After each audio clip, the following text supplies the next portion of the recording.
All right, here we go. Okay.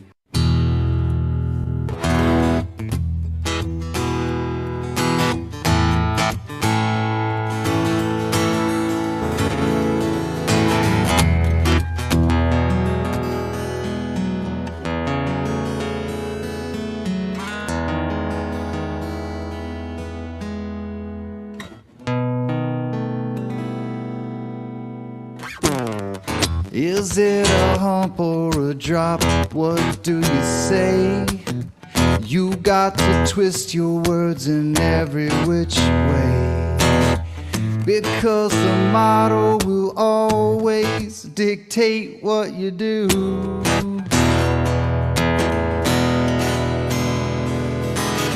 Everybody knows that you've got the model affliction blues.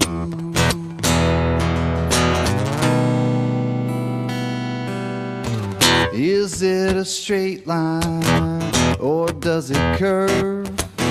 Some people unclamp it, but that is absurd. We all know that the model will always dictate what you do.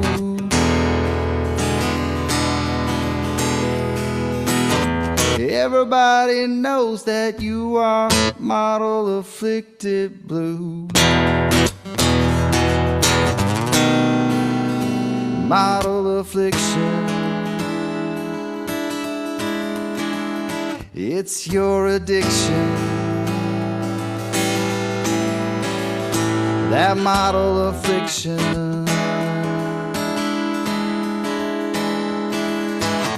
It brings you so much pain. It's your ball and chain.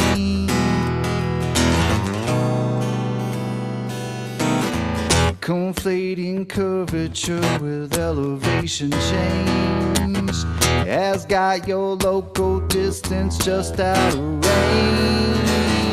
That old biggie is gonna dictate everything that you do.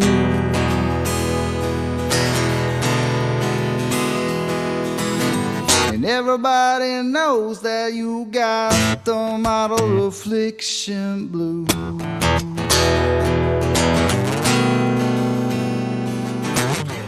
It's your decision defending the model position.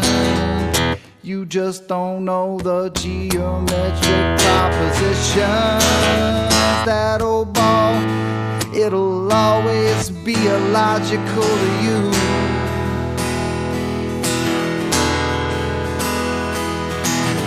That's why perpendicularity is a puzzle to you. Model affliction. It's your addiction. Model affliction.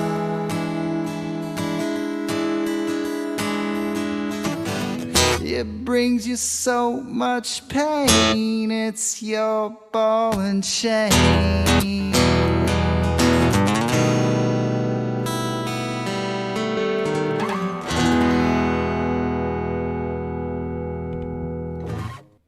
World famous Buster. And we are live. Welcome everyone. It's Model Affliction Monday again. Yeah. Bring it back. But this time it's the model. We've been having a few conversations just recently with the most model afflicted people, I think. So I thought we'll get on this one first before we get into the whether you can see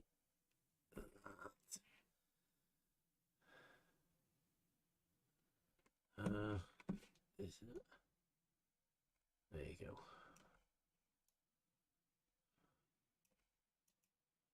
That's a bit better. This is a message that Fight the Flat Earth has put on his video from when we chatted. I think this is on his video. It's probably got 6,000-7,000 people watched it. So Fight the Flat Earth is confident, but he said he didn't contradict himself once, and if you can point out where it is where Fight the Flat Earth contradicts himself, he'll give you £1,000.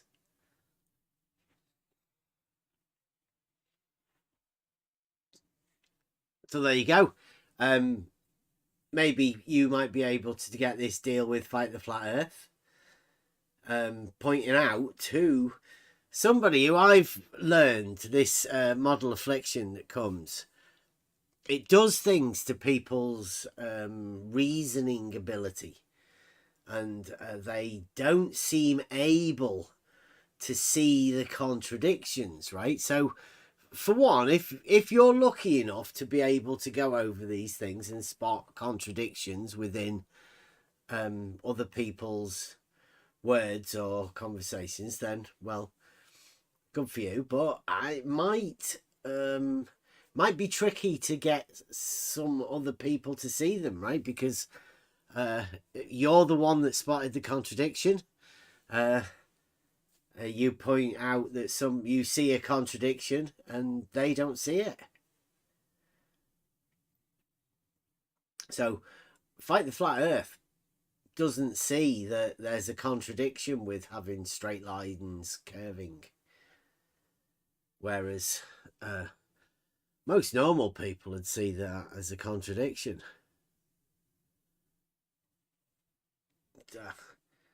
But £1,000, if you want to take that money, gear up. And that was specifically to Gadget, but hey, I think it'd probably be worth trying to explain a contradiction to someone who can't see contradictions. And if you're going to discuss things with people, this is one of the things that I think is one of the most important things you can learn. When talking to people, the quicker you can find out how they deal with contradictions, because everybody has contradictions. This is 2023, modern era, modern mathematics, modern logic, modern science. We've got all of this modern stuff, and the contradictions are inherent within them. So the contradictions are everywhere. People get upset when you point them out. We had one at the weekend, came in to shout out Sugar Cookie's brother. He couldn't take it. Two simple arguments to show a false dichotomy. Couldn't have it. Couldn't discuss it. Couldn't even think about it. Didn't even want to contemplate it. So, good on you, Gadget, if you're out there. And I think this is going to be the mission now, right? Trying to explain to people, if you see a contradiction, then you obviously need to be able to converse with people about it. If you go to a certain group of people, they won't see the contradiction. They might even try and flip it around on you and try gaslighting you with the contradiction that you've spotted. It can be quite, well, let's say dangerous, but if you're bothered about your job or anything like that, then just don't bother pointing out contradictions to anyone.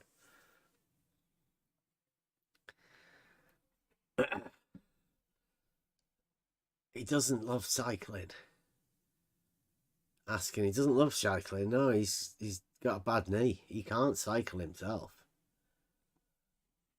It's his missus. He gave his missus his bike to the neighbour. Not his bike. He's got a walking stick. I don't think they do a walking stick bike. If they did, he'd have it on his way to the gym.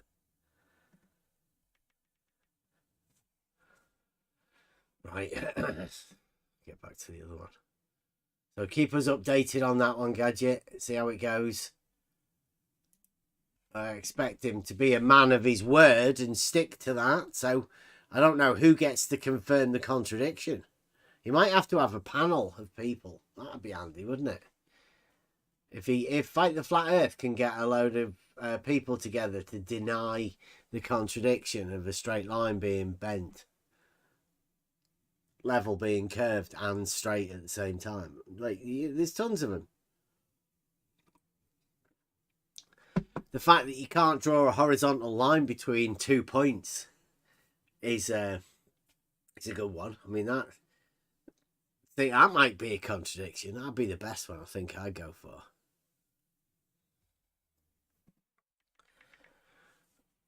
Right. On to the topic of the day. Modus tollens.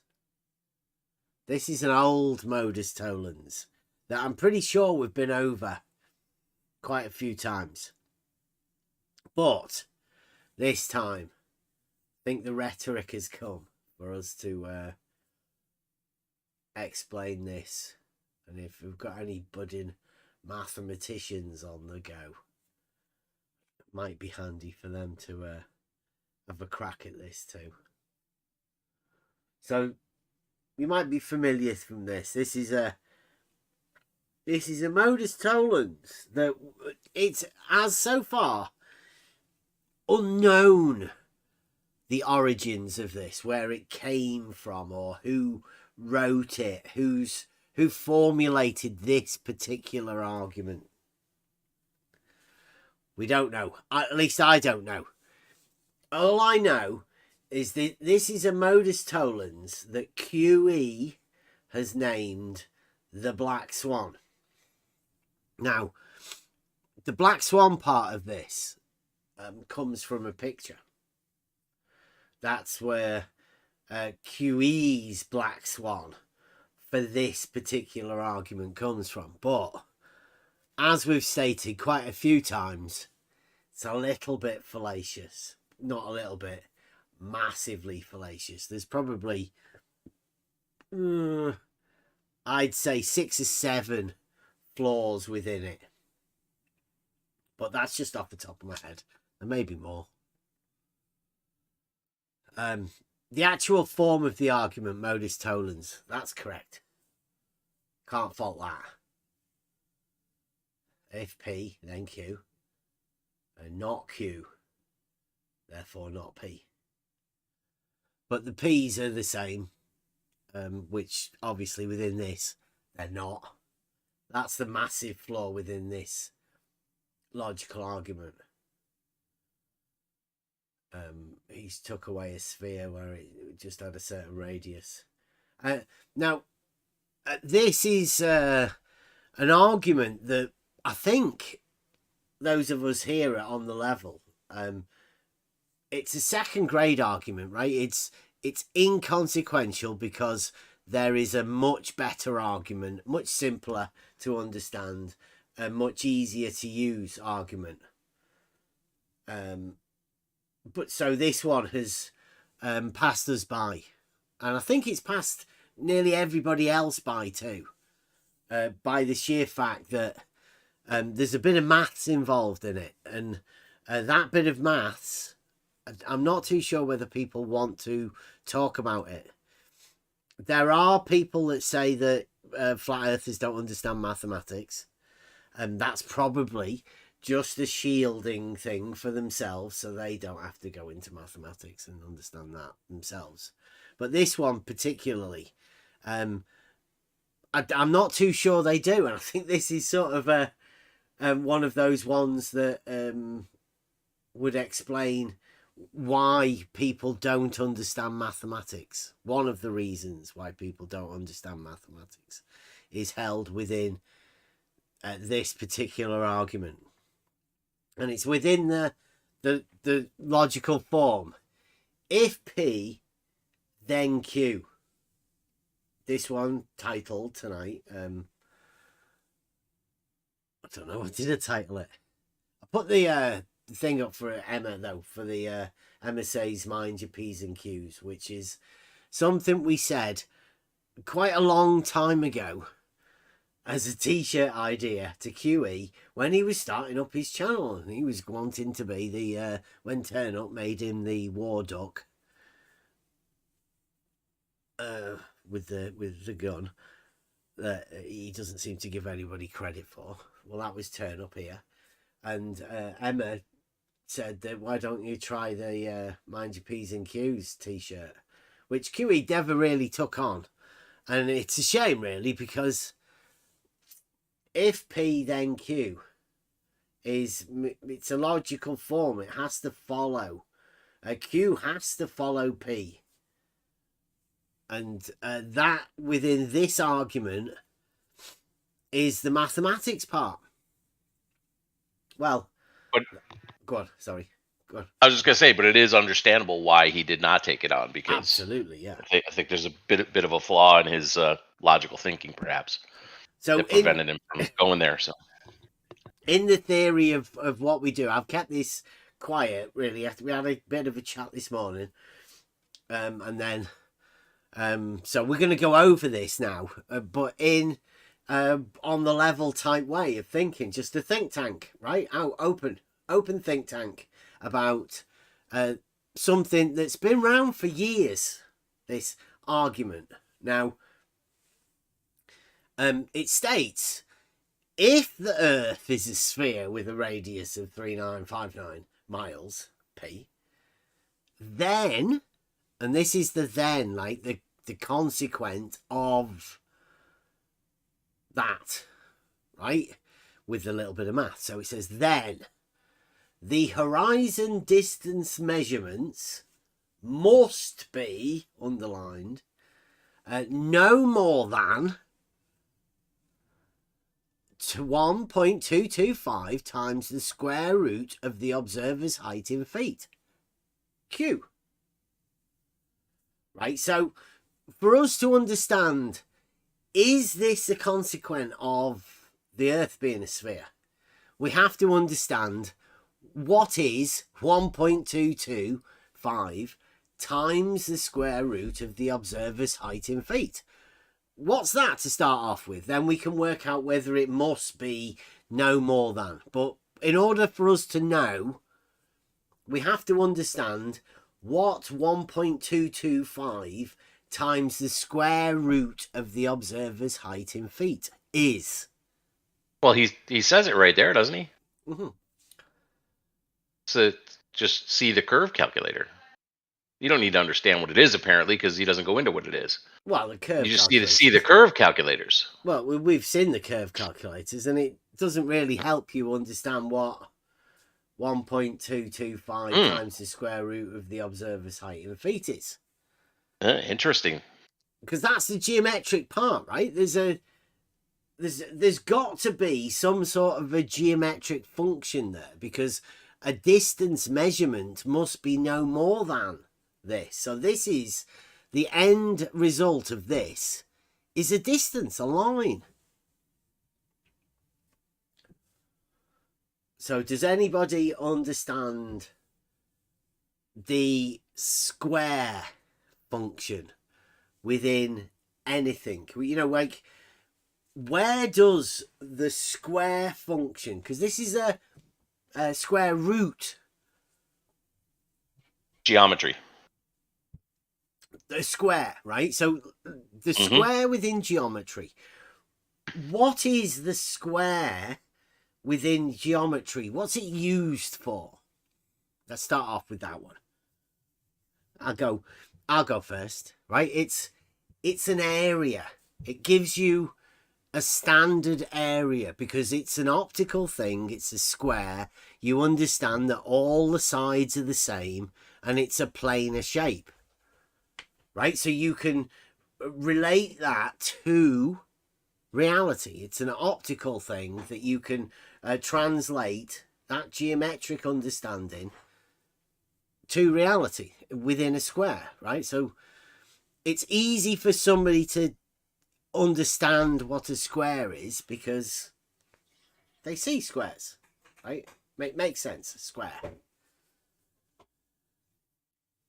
So the square isn't within maths, right? This isn't a mathematical thing that you're going to end up with a formula or whatever. This is some sort of an understanding that within reality, the square has a function, and it has a function within this maths that QE's put out there. But the understanding of it is, well, what's everybody else understand about it? I mean, this argument has been around for a while. QE and Nathan Oakley have obviously talked about it quite a lot. Flat earthers are meant to be number one flat earth proof for a couple of years at least.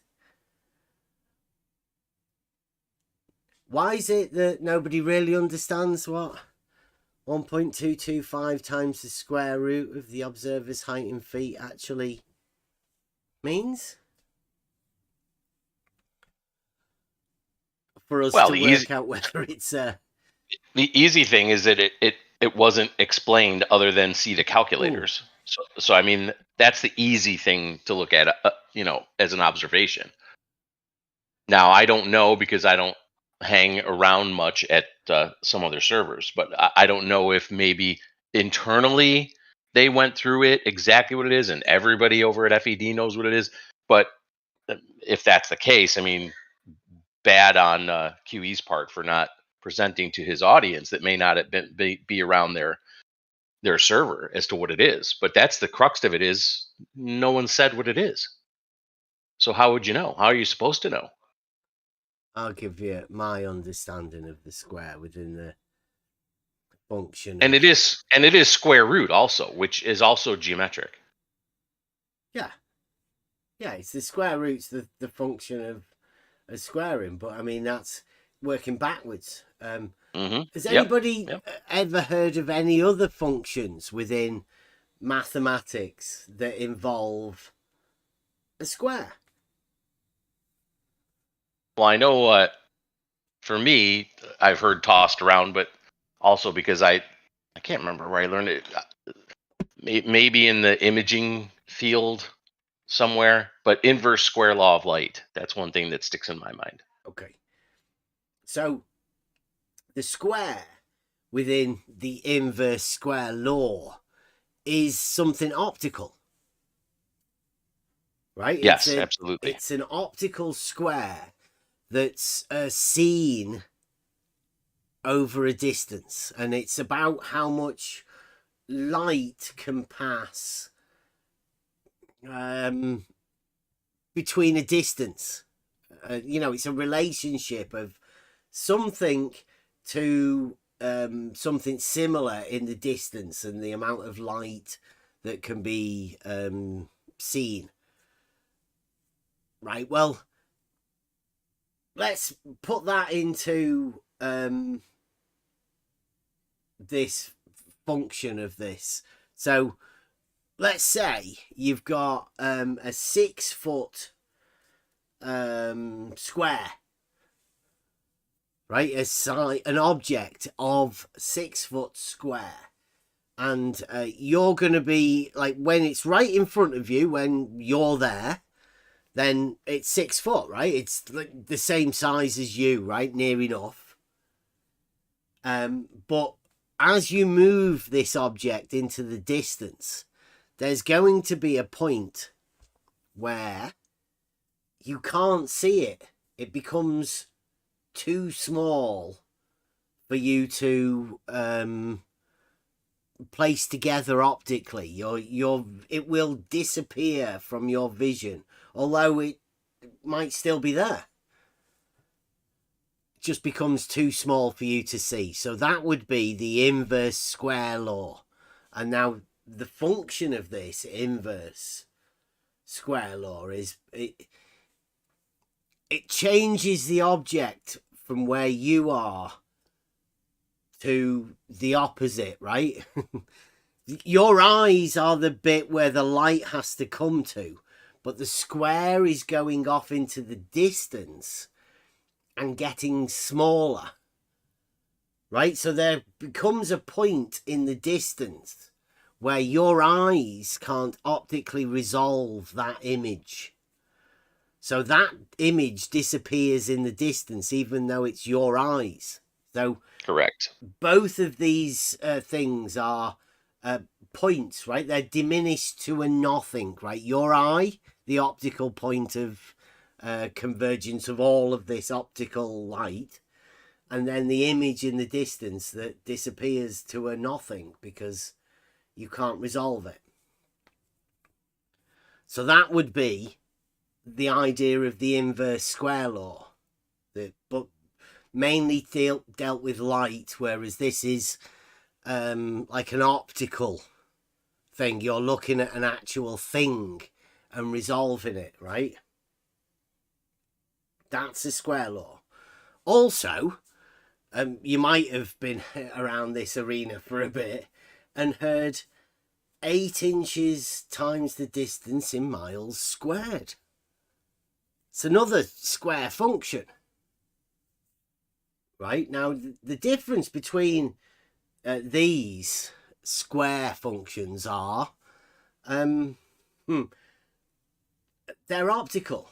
The square shows you that this is an optical thing of light diminishing, obviously, because a square remains a square. A 6 foot square will remain a 6 foot square no matter where you are. It doesn't change its size or anything. It only changes its size optically for something in the distance. So we'll go back to this argument that somebody made up. Can anybody let us know who was the author of this horrendously bad argument that QE calls a black swan by linking a picture to it? It makes more sense that QE links a picture to it because a picture is optical. But let's go back to this argument, right? If the Earth is a sphere with a radius of 3959, then horizon distance measurements must be no more than, and then it's got ... So this is like a 2-part thing. 1.225 times the square root of the observer's height in feet. Q. C, curve calculators. Well, the thing about curve calculators is I don't do that shit. I call that fantasy maths. I don't do it. And in order for me to be able to do that, I'd need to be able to talk to Mick West or Walter Bislin or Jesse Kozlowski. And I can't, because they won't talk to me. I have had a chance to talk to Mick West. And Mick West didn't even know the numbers he was using. So that's obviously a fail. Mick West hasn't got a clue about what he was doing. Mick West got handed something and he's a frontman for something. He hasn't really got a clue about what he's doing here or what this is about. Does anybody know if that was built off of someone else in the past besides these characters that have done a Jesse Kozlowski? Well, the 8 inches times the distance in miles squared is a flat Earth society thing. Robotham made that one up. I thought that was kind of the past that they were banking on here. Well, see, the distance in times the miles squared, what does that mean? What does 8 inches times the distance in miles squared mean? Why squared? What difference does it make? Why the squared function within this? Proves it's impossible mathematically, physically. This is algebraic function. This is not geometrical. Because it is about a line only. So this is distance. Not for the inverse square law, though. Yes, also. But it is a square. We've got the thing to go over. It Yes, shows but you this- that the square diminishes. So it is a square that they're talking about, and therefore the function is that this works in a square function, right? Which is what we're trying to get over here, is that this square function is optical only. It's not a metric that you can measure. In that modus tollens, it is metric. It is not Yes. optical. Well, that's it. Well, where does it come from? Like that's what we're trying to get at here now with this particular. From row bottom. This is originally row bottom calculation. Okay. Well, the inverse square law comes from that's what I was going to ask the mathematicians. The 8 inches times the distance in miles squared. Is that the same as 1.225 times the square root of the observer's height in feet? Is that a reverse calculation through that? Yes, 8 it inches is. times the distance in miles squared. It is similar. Yes. Well, similar or the same? Derived from? I would say that because on this model, this is how Robotham calculated that if you are above surface of the supposed sphere and you are looking at horizon, this horizon is a physical object, and this would be this tangent point. If you have line of sight, which is not horizontal, because you're looking at horizon, you are looking down. So this line of sight is not horizontal. So if you are at this 5 feet, let's say, you have 5 feet in observation. Keep it at 6 foot, because that's what everybody knows. Everybody's always been through the 6 foot. That's what everybody's heard from everybody else. Okay, so it means that you have this distance calculated to that point, this tangent point, which is horizon in this model. Yeah, but he's And talking then- about horizon distance measurement. That's what It QE is is not- talking about. It is not measurement. It is No, but just in this calculation. modus tollens, don't start switching it. We're talking about this modus tollens, right? So in this modus tollens, QE has said that the horizon distance measurements must be no more than 1.225 times the square root of the observer's height in feet. Right? Yeah. So there is no distance measurement, but this is a line function that we're coming out at the end of. Yeah. Right, with a square. There's a square function involved in it. Now, because of a conversation we had with a guy called Sly Sparkane, right? Now, for anybody listening, this is mainly what started us on this path. So, imagine you've got a mile of water levels, right? Just going up from 1 mile. Now, their formula says 8 inches times the distance in miles squared. Well, 1 mile is 8 times 1. 8 inches. Yeah. Right. Now, Sly Sparkane was doing it with 1,600 meters. 1 mile equals 1,609 meters. 9.81. But let's say we're doing 16 100 meter water levels, which Sly Sparkane was going to do, right? 16 times 1. That's 8 inches for the full distance. But if you do it at 16 individual water levels, then you're talking about the drop for 100 meters times 16. Well, that turns out, let's say it's about 1 millimeter. that turns out to be 16 millimeters. That shows that this square law function is impractical in reality, right? It's not a physical thing that can be done because of the square function within it. Well, same I'd say, anything with the square function in reality would be prone to these sort of errors. And I'd say that's why Slice Barkane has never done his bending water level testing. That's why the water level sends everybody a little bit mental. And nobody ever wants to actually talk about the practical water level. So in this, QE's set up.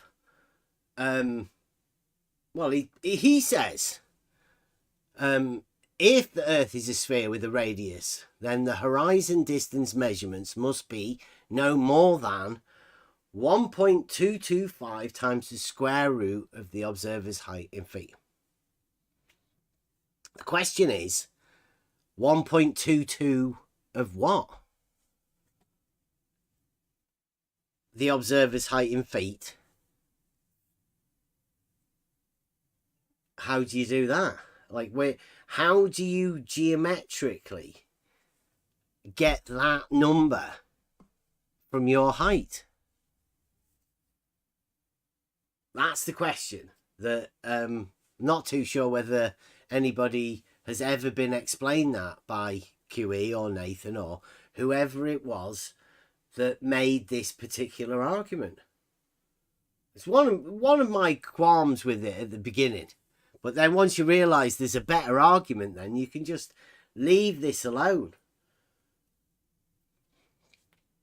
But it turns out that this inverse square law would work, right, for this 6 foot square object into the distance, right? And there would be a distance where you cannot see it anymore. Now, would that be a function of the Earth being a sphere? Like, would that follow, right? If the Earth was a sphere, then you wouldn't be able to see something beyond a square of 6 foot over a certain distance. Is that what we're saying it is? Or is it something linked to the horizon somehow?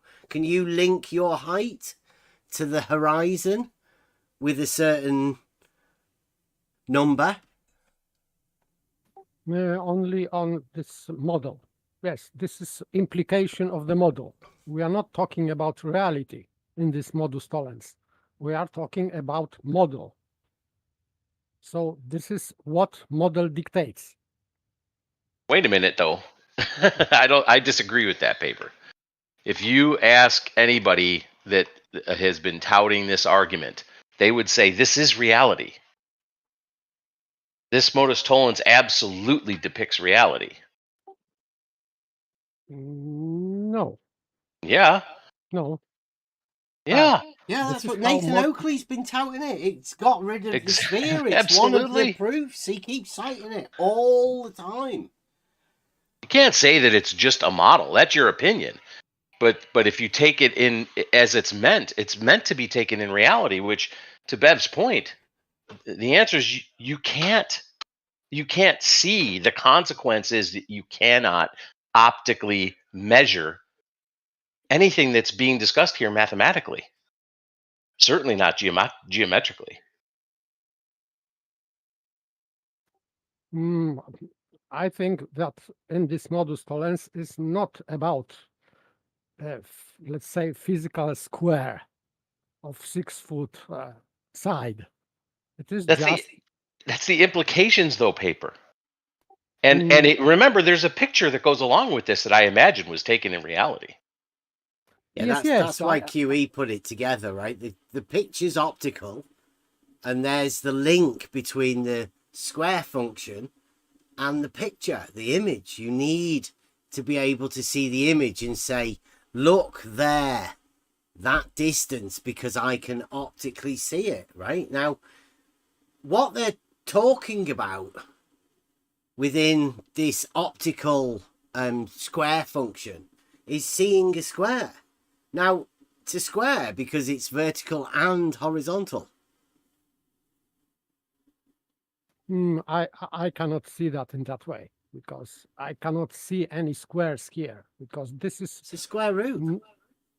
Yes, but square root is just one side. So this is the same as Pythagorean theorem works. So if you have a right angle triangle, so hypotenuse is if it's if you have A as adjacent, two adjacent like A distance, so the hypotenuse would be and will be A of square root of 2. So, and this is linear. This is not square. This is just size of hypotenuse. So this is just algebraic expression of distance or size and length only. Where So would in one the dimension. hypotenuse be within this formula?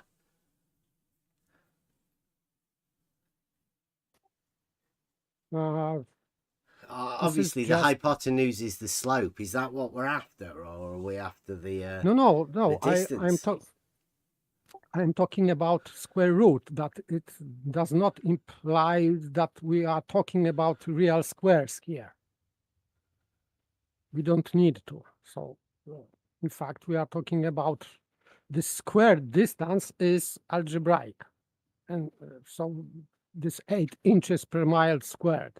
So it is not, we are not measuring squared miles here. But it's the square function is the hypotenuse, as you say, or the diagonal of the square.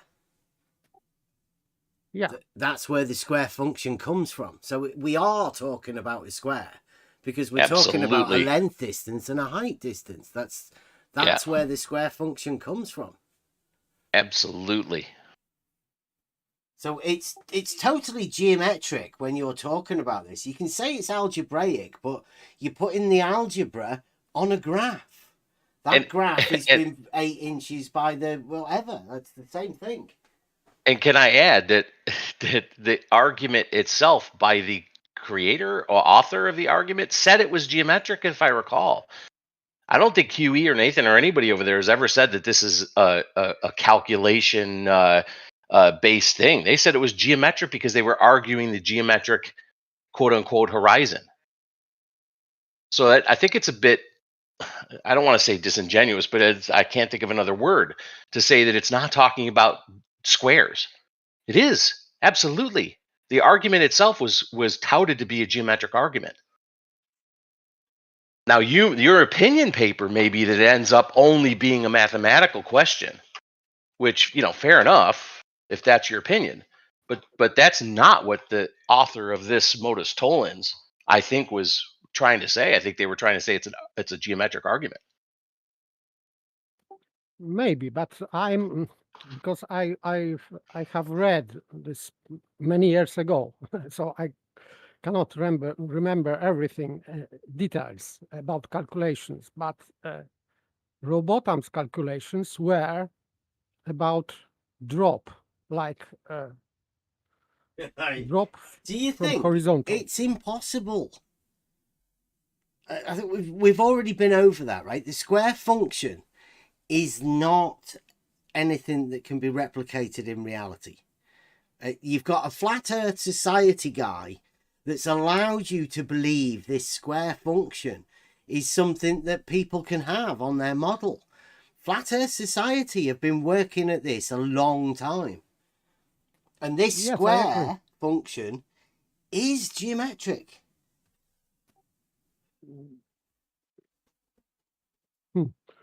I don't know. So maybe yes and no, because it is used by Globers as a or accepted as a good calculation for them. It's impossible, though, right?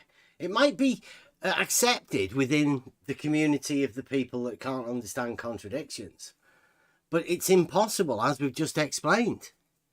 It all depends on the length of the unit that you're measuring this in.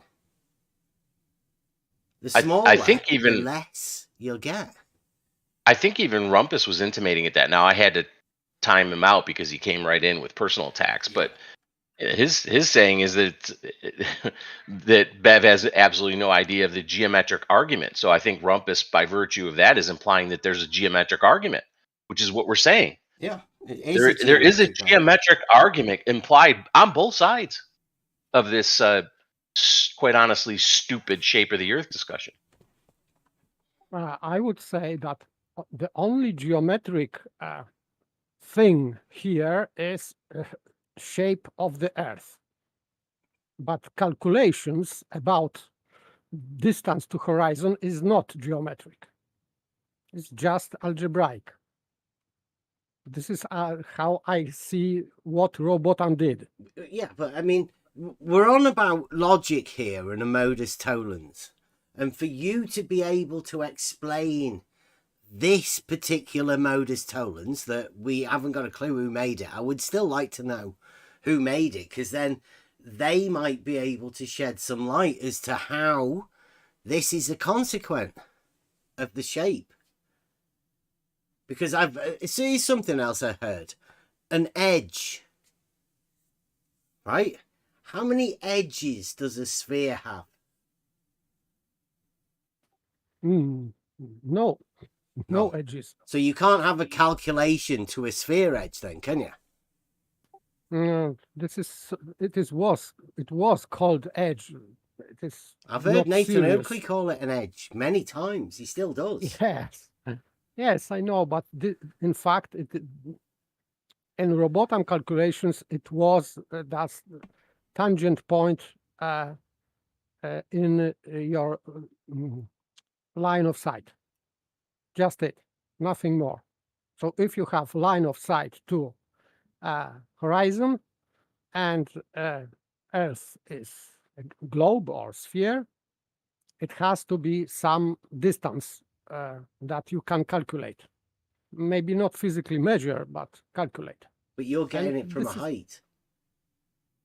Because I do have other things that people have told me that they can measure a height and get something else from it, right? There's all sorts of these fantastic, you call them algebraic formulas or whatever, but I mean, these are just, it's geometric understanding. There's a thing that somewhere you can't see it.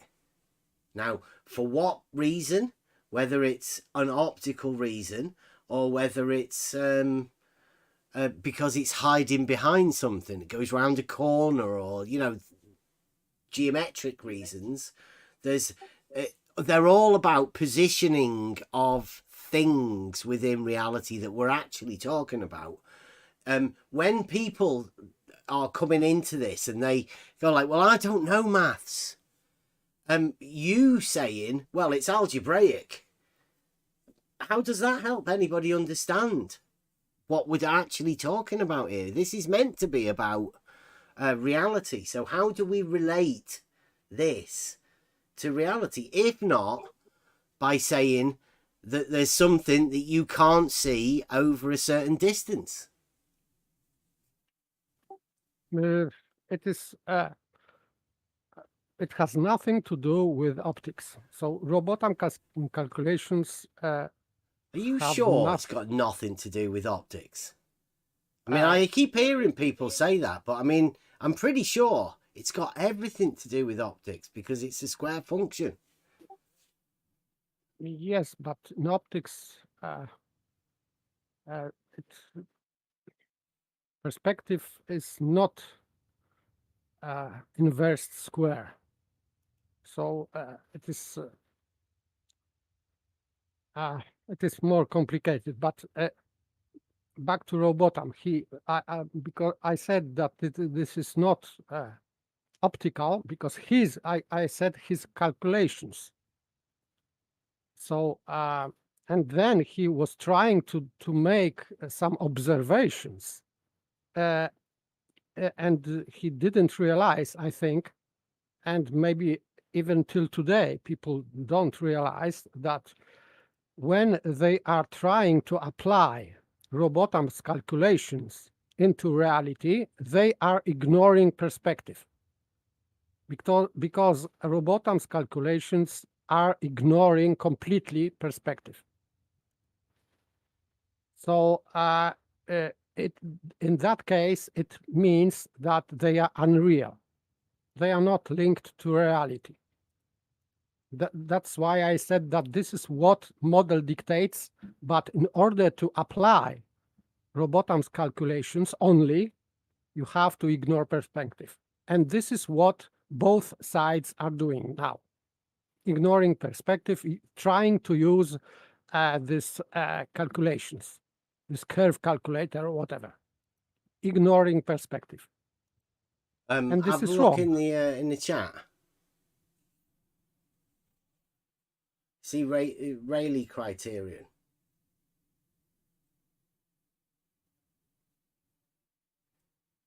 Does that sound familiar? It's got like a similar. Yes. That's optics, right? In reality. Yeah. Is that coincidence then? I think not, but this calculation is this theta or theta is an angle.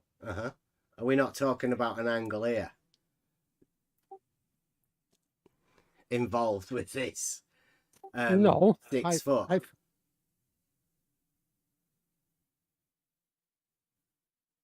I think not. See, you talking about a function of a geometric function of going with the height and then putting it through an algebraic equation and coming out with the length. That sounds very like trigonometry, doesn't it? Using the square function. Yes, trigonometry is used in optics, always. So that's where the square law comes from. Yes, I agree, but this is not. It maybe looks familiar, and maybe it is just hijacked from optics. But Robotom's calculations are not optical calculations. Absolutely. Are you sure? What did he have to go on? I think that Robotom's calculations are similar because you can exchange optical calculations into his calculations. Then you, of course, you need to ignore perspective, and then you can apply on this sphere model, which is, of course, unreal and... Well, forget about that, right? But Robotham, Flat Earth Society guy, gave everybody the first square function, right? QE's come along and give the new generation the inverse square, the square root. Yeah. It's just working the opposite way, right? Yes, but this is essentially the same. So when he is talking about this distance to horizon, these calculations are derived from the Robotom calculations. Which is optical. No, Robotom calculations are not optical. What do Robotham's calculations come from? Come on, give us that. Only from... I think it was, he wrote that his calculations are from, I think, I don't remember in which book, but he's writing this in Parallax. He took from proportion 45. I don't remember where proportions are in Euclid. And he took proportion 45 from which book I don't remember. And this proportion is about curve, very similar to sphere. And some part, this is irregular curve, but he applied this curve to... this is what I remember from what Well, I'll save you a I've lot read. of trouble, right? 1 degree for 69 miles is where the official number comes from. And that Yeah. is an optical sighting. You're not going to get away from that. Optics are involved in it. That's why there's a square function there. That's why Rowbotham kept the square function there. Now, the understanding is that flat earthers don't know mathematics. And there's the trick. The Flat Earth Society's given you the square function and you're trying to translate it to something in reality. When you know it's impossible to relate the square function to reality unless you talk about optics. Which is exactly why QE put a picture there. And I think you're right, Bev. I think the trick is making sure that people can't understand it by translating it to an actual calculation.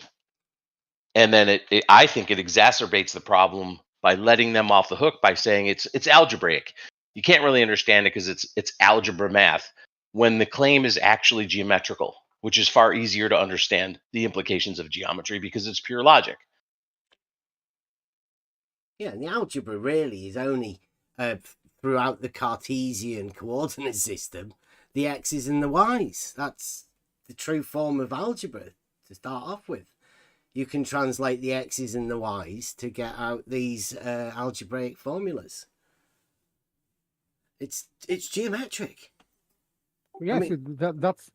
But still, if you have because if you have a squared function, you have in Cartesian coordinate system you have curved line. Inverse questions for sound also, yes. We get that. Yes, and Yeah. this is A why he radar, used that calculation for curve. This is It doesn't translate to the physical though. it doesn't translate. It only can translate in somehow because this 8 inches per mile squared is not really parable. It's something different, but very similar. This from this 45 proportion, and you need to ignore perspective. So I would say that this was Rowbotham's trick to change perspective into algebraic function, ignoring. So if you want to apply his calculations, you need to ignore perspective. That's why it is wrong. But this is what he sold to everyone. Yeah. He sold everyone the monad when it was an external measurement of a light in the sky and a linear measurement of where that degree measurement changed. That's what Rowbotham did, but that's not what we're talking about here. We're talking about this particular argument. This 1.22, because I mean we've been over the argument, right? We've filled out the fallacies of the rest of the argument. The only one thing that I found recently is a lot of people saying I don't understand maths, and the reason they don't understand maths is because people like you, Paper, have said, well, it's just algebra. But that doesn't help anybody understand what 1.22 times the square root of the observer's height in feet has got to do with anything. Yes, that's the point. Yeah. That's the point, because you don't need to understand. You have calculator, you calculate, and you have outcome. You don't need to understand anything. That's the point. That's the whole point, right? Rowbotham did it to start off with and fooled everybody with the 8 inches times the distance in miles squared. And QE's come along with this modus tollens and done exactly the same thing, except he's used the square root instead of the square function. It's the same thing exactly, but it said it's a consequent of it. But is it a consequent? Mind your P's and Q's. It would be if you ignore optics. Yes, I agree. So in this modus tollens, QE is also ignoring perspective.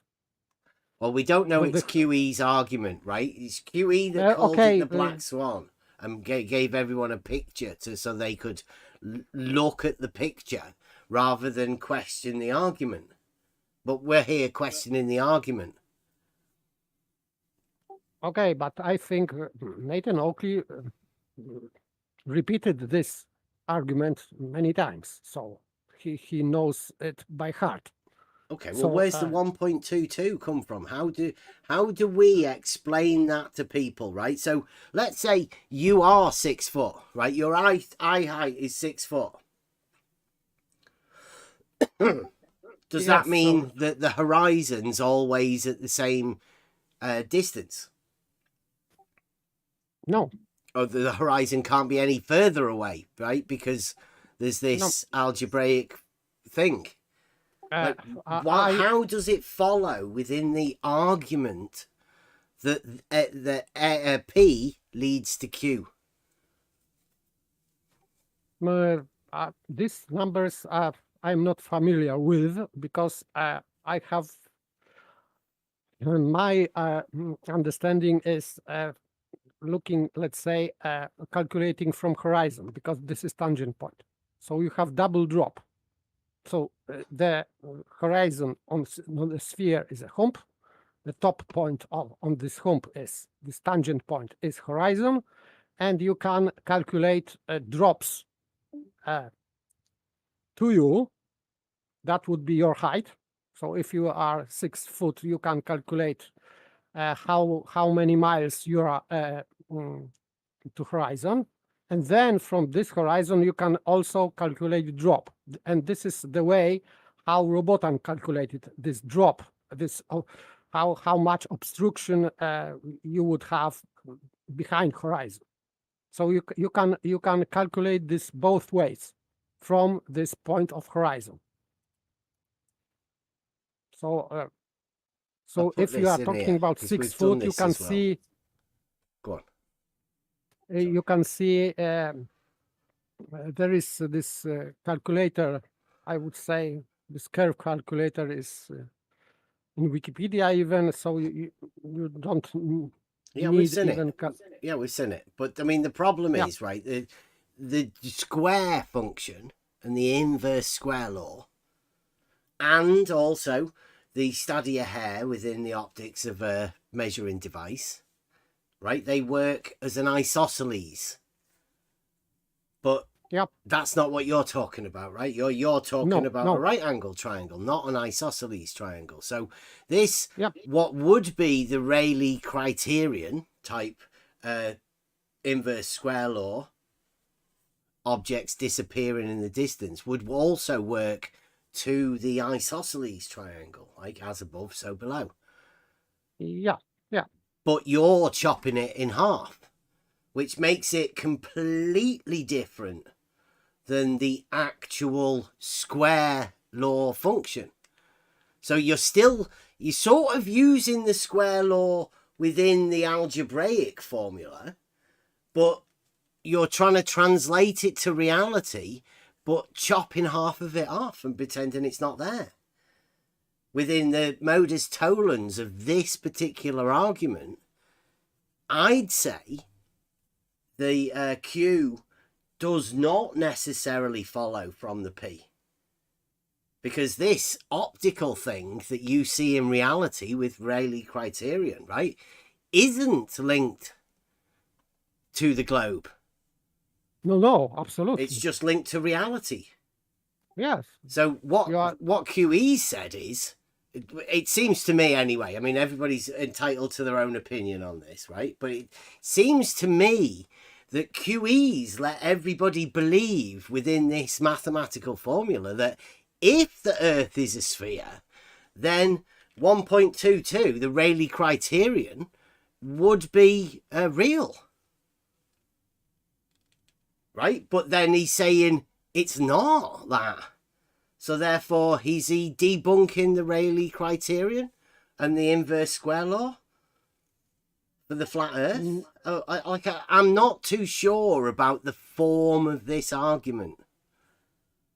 I understand your objection. Yes, I would say that of course, it cannot debunk reality because this Rayleigh criterion is real. Everybody uses that. And well, yeah, it works as you look up as well, right? It's not Yeah. not on the horizontal. This is like because of the square function, it works vertical. It's a square. Yes, it doesn't matter.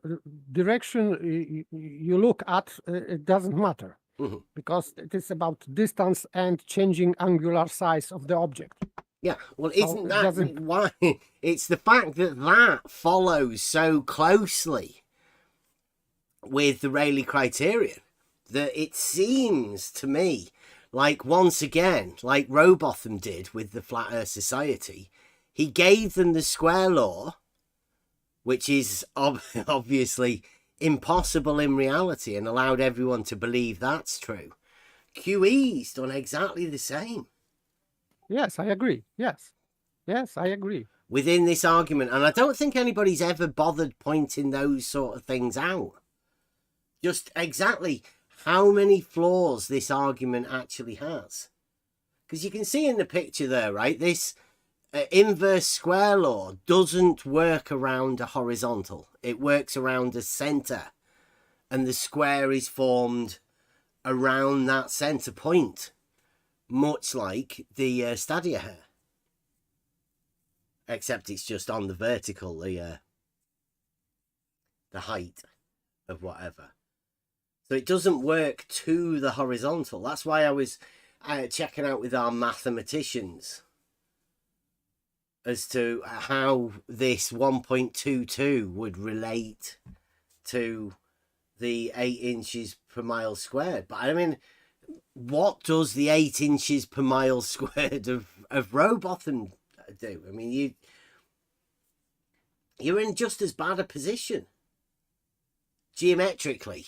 And it's no wonder that nobody wants to actually talk about this geometry and this fact of geometry, and where people have allowed this optical function to come into it, when the optics have got nothing to do with the actual geometry. Okay, I would say that optics have something to do with geometry, because it is, I would say that optics is part of geometry. So, and this is not new science, this is ancient science, because Euclid also wrote something about optics, and many people have dealt with optics back in the day. So, but this Rayleigh criterion is, I would say, it's just about angular size.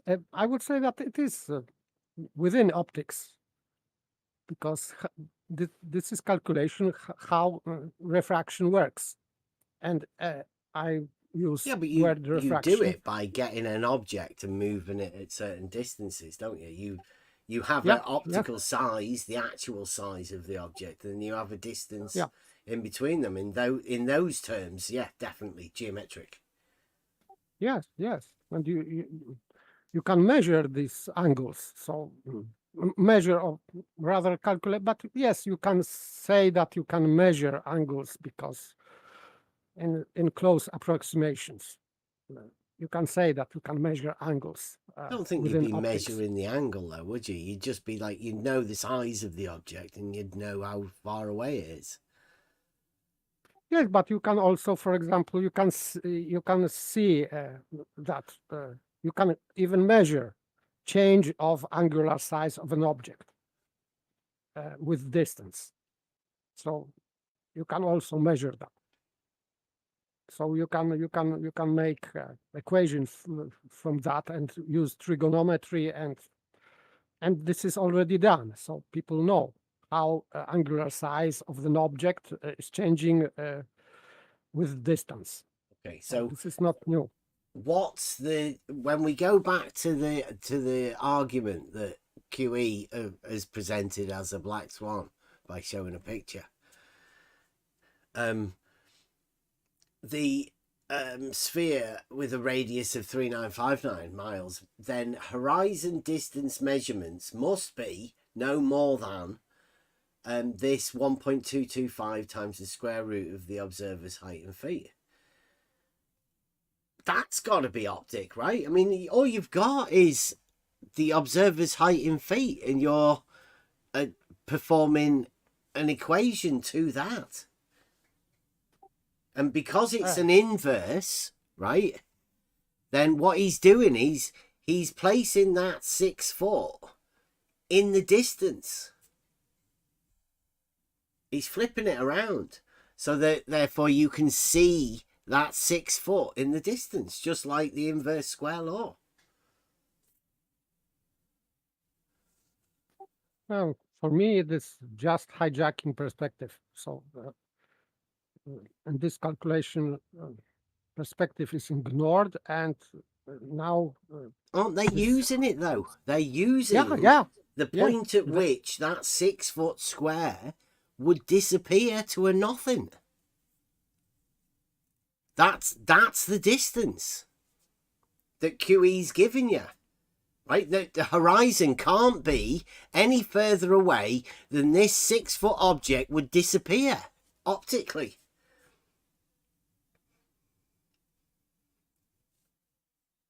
But that's not a consequence of a sphere. That happens in reality. And not because of a sphere. QE's just allowing people to think that that's some sort of a globe geometry thing. It's not.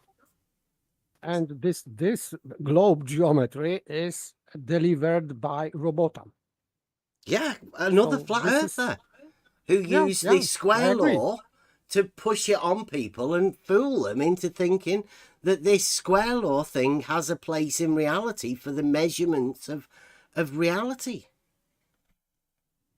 It doesn't. As Slice Barkane found out when he tried to do his bending water level experiment, as anybody does whenever they try and apply any sort of geometric reasoning to reality, especially when you involve water and a water level. You've got Stefan going mental about something about horizontals. He thinks if horizontals are parallel, then it's the end of the world for him. But everybody knows that all horizontals are parallel. You can't find a horizontal that isn't parallel.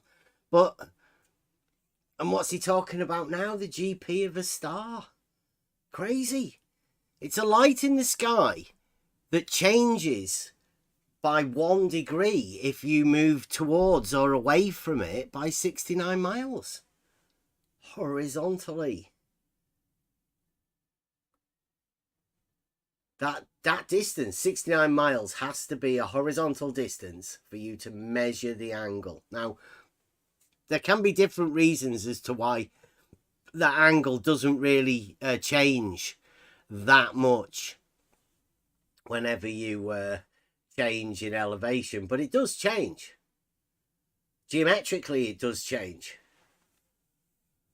But these guys have to adjust it to make it the same horizontal. They know they do that. That's geometric function for this angular measurement. Stefan Mudd's a keen guy tonight. It must be like somebody who's got something to defend. Do you reckon Stefan Mudd helped making the argument that QE calls a black swan? He might be the guy that wrote the original modus tollens. It takes somebody, you know, like for putting the globe model in. It's very clever to be able to either place the globe model in there or hand over like QE has, handed over Rayleigh criterion to the globe. It only occurs on the globe, or it's a function of the globe. It looks like that's what that looks like to me. Yes, but still, if it is globe calculator, in order to apply this calculation, you need to ignore perspective calculation, because perspective has its own optical calculations. With Rayleigh So- criterion, does that involve perspective? Yeah, absolutely. So yeah. how can this, that's basically exactly the same as Rayleigh criterion, how can that be ignoring perspective? Because it is a exchange between a curve calculator and perspective calculator. And this is the main problem, because in reality, we need, even on this model, on this spherical model, you need to apply both, because perspective is in reality, and if sphere is reality, it means that you need to involve both calculation. So Rayleigh criterion plus row bottom calculations. And of course, the outcome would be completely different. Well, they're the same. But yes, but you need to add one to another. You need to calculate Rayleigh criterion separately, and then after that, you need to apply this row bottom calculations or whatever. Oh, so QE was wrong then. What QE should have said is this, and then apply the 8 inches Yeah. on top of Yes. it. Yeah. So Absolutely. so yeah. again, like, we are correct in saying that QE's Q does not follow from the P. Whoever it was that made this particular modus tollens has not only made it confusing, but has made it confusing enough to allow a blatant falsehood into an argument that QE's presented as though it's globe, but it's not. This just says that something would disappear over a certain distance. And then he's called that a horizon distance measurement. Yes, so in fact, Nathan Oakley, for example, many times was and is calling this curve calculator, ball earth calculator, that is hijacking perspective. But in that modus tollens, we can see hijacking perspective also. So I don't understand, if it is hijacking perspective, so why flat earthers are using that calculations, also ignoring perspective. Well, they're trying to falsify it, aren't they? Aren't they falsifying that perspective, the Rayleigh criterion? If you take that as it being a consequence of the Earth being a sphere, that the Rayleigh criterion works and something at 6 foot disappears over a certain distance, and then you're saying not that, then you're really falsifying the Rayleigh criterion. Yes, well, in people's eyes who cannot see the trick, because this is trick to exchange. This is exchange between row bottom's calculations and Rayleigh criterion, or just optics. So in fact, when you are using this row bottom calculations only, therefore you are ignoring optical calculations.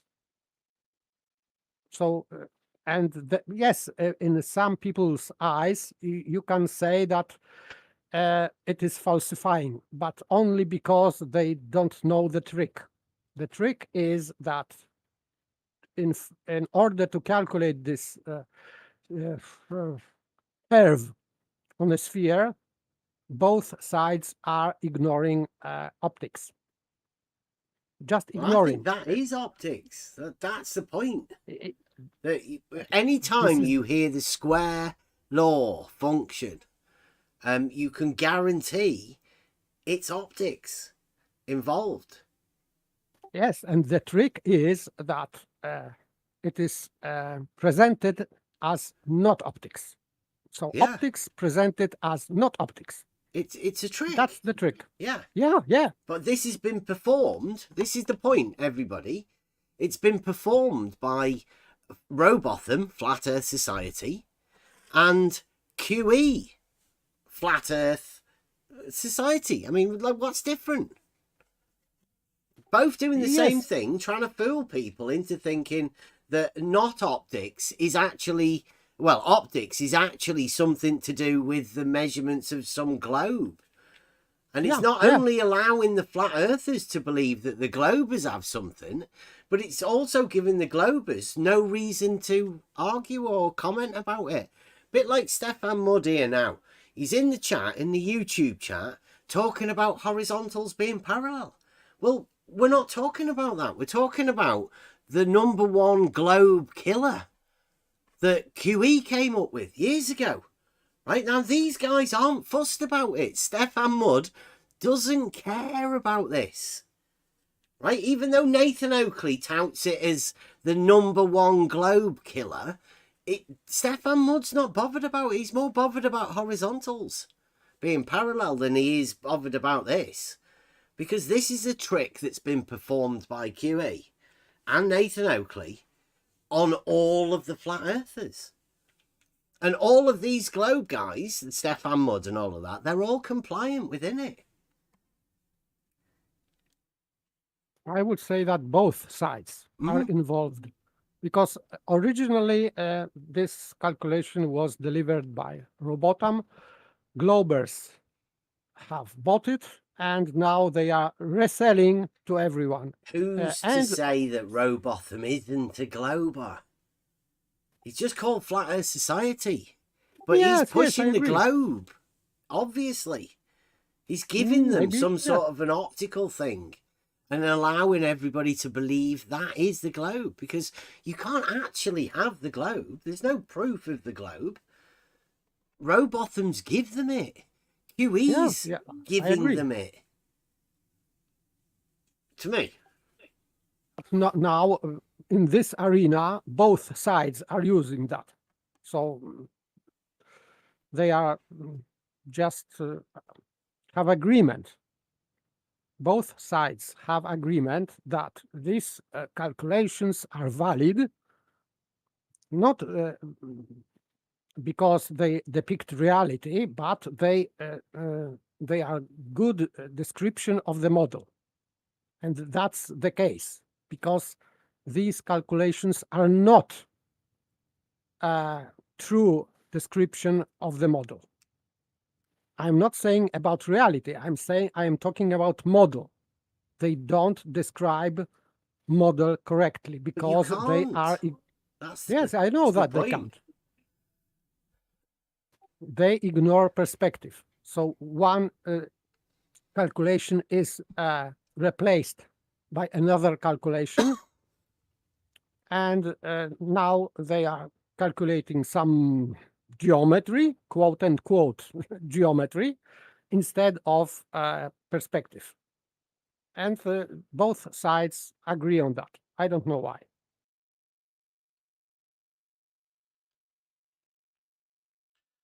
Because nobody really understands the mathematics behind it. I mean, how do you know that 1.22? How did Rayleigh work that out? You mean Rayleigh criterion is just based on optics and visual things. Yes, so it can be measured. So yeah, you can measure a thing and you can move it away, and you can measure the distance at what it disappears. Yes, but it is not about disappearing. It is rather about converging. So if we have two objects and there is a gap, in fact, he's talking about gap between two objects. and because this is the way where you can see difference easily. So if you have two objects and they are starting to merge into one, so this is the point where you cannot see gap between 2 points or 2 objects. So they are merging into one object. And this is really Rayleigh criterion. Okay. Because but there's one place where that doesn't occur, isn't there? What do you mean? The horizon. Right? That doesn't ever merge on the horizontal. It's just horizontal. Whereas everything else works vertically and horizontally in a distance. But apart from the horizon will always remain. Yes, because it means horizon itself is Rayleigh criterion, so to speak. So horizon is literally Rayleigh criterion limit. So this is this limit where you can resolve objects because they are less than this 1.2 theta or whatever. Yeah, objects would disappear on the horizon, but it's just the horizon is the place where that will always remain. Right? You can always say there's the horizon because it's the merging of two different things together, right? Whereas the Rayleigh criterion would work in all places vertically, right? You could make that gap disappear, but not on within the horizontal. Yes, but what I say is that you cannot exclude Rayleigh criterion for horizon because it is including horizon. So Rayleigh criterion works everywhere, on horizon also. But I was just saying that of all of the places where this convergence wouldn't change is on the horizontal at the horizon. Right? You can put things vertically at the horizon and that would close together, but you can't get the horizon to close. Absolutely, yes. You cannot move. It would always remain as the horizon, horizontal. Yeah, you cannot move horizon. Yeah. It just, to me, as long as we're going over, arguments and people who want to claim the tip of the spear, let's say, although tip of the sphere is more like it. It's about time that this conversation came out about this woeful argument. Like we've been over tonight, right? It's that bad. That's why I'm questioning who actually wrote it. Is there going to be anybody that puts their hand up and says, yes, this is mine. This is my argument. I wrote it. Or we as a team wrote this. I mean, people call it QEs, don't they? But is it? I think that we can say that it is QE argument. And for example, Brenda, in a discussion with Geran, presented this argument as QE argument. And it was taken from his presentations. So I would say that we can say that this is his argument. I don't know if it originates from him. Maybe someone just told him to use that. I don't know. Yeah, that's what I think. I don't know if it is his own invention or he had delivered this from someone. I don't know. It doesn't matter. He presented, let's say, he presented this argument. So I have heard this argument from him. Yeah, Nathan championed it. I have heard other people had a hand in it. Adam Meakin got really defensive, overly defensive. So I think Adam Meakin may have had a part in it also. But, like I say, it's got Flat Earth Society wrote all over it because of how many fallacies there are within it. And, you know, like, it's not a proper argument. And to push it as the globe killer, number one, they had it as a flat Earth. I'm pretty sure they had it as a flat Earth proof. But Nathan said he didn't. No, he didn't. But back in the day, I would say whole flat Earth side did. Yeah. So Well, they Nathan thought- now says you need a flat Earth for that.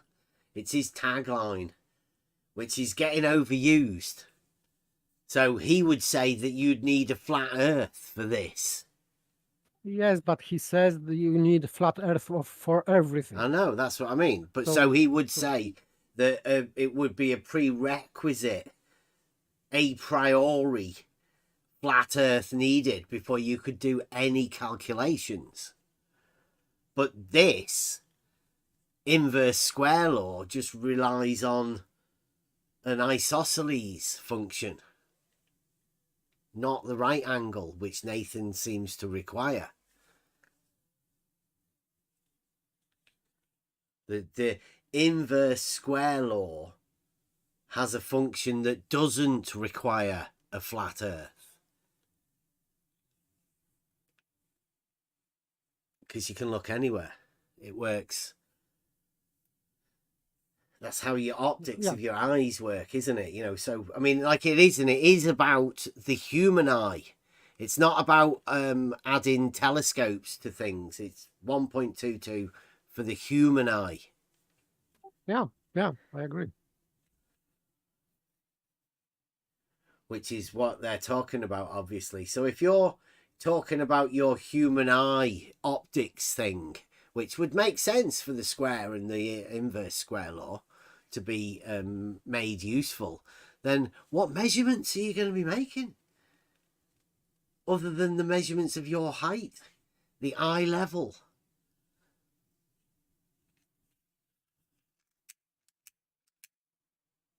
As I said, in optics, you can measure only angles because this is how optics works.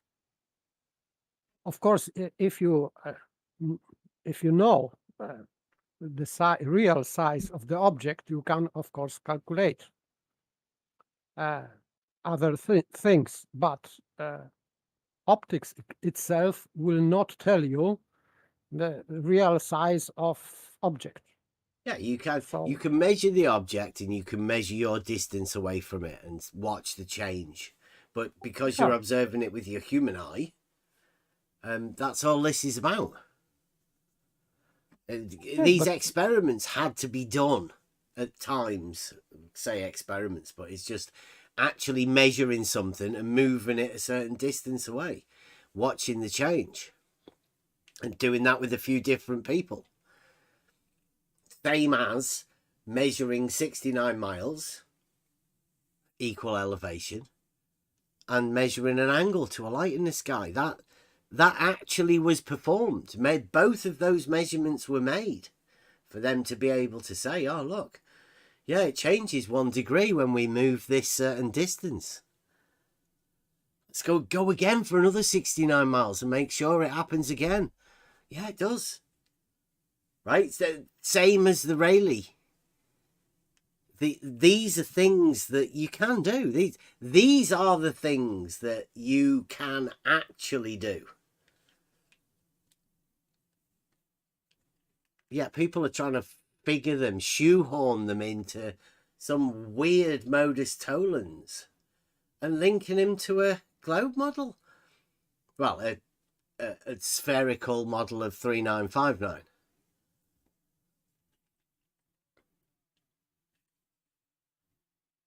It's a pretty bad modus tollens as far as arguments go. And to hand it over, I think, to hand it over to flat earthers who are supposedly not meant to be good at mathematics, hand them over something that mathematically, geometrically, doesn't really make sense because it's all based around optics. It's more nonsense. So I don't blame people for not understanding it, but people think that they don't understand mathematics because of this. Whereas it's not really the mathematics that's the problem, it's the people that are forming the argument and trying to pass it off as mathematics in reality. Whereas the argument's just obfuscated, it's malformed. It's got too many components within it that rely on unseen factors, like the curve calculators. That's not meant to be logic. Logic's not meant to do that. Go and refer to this.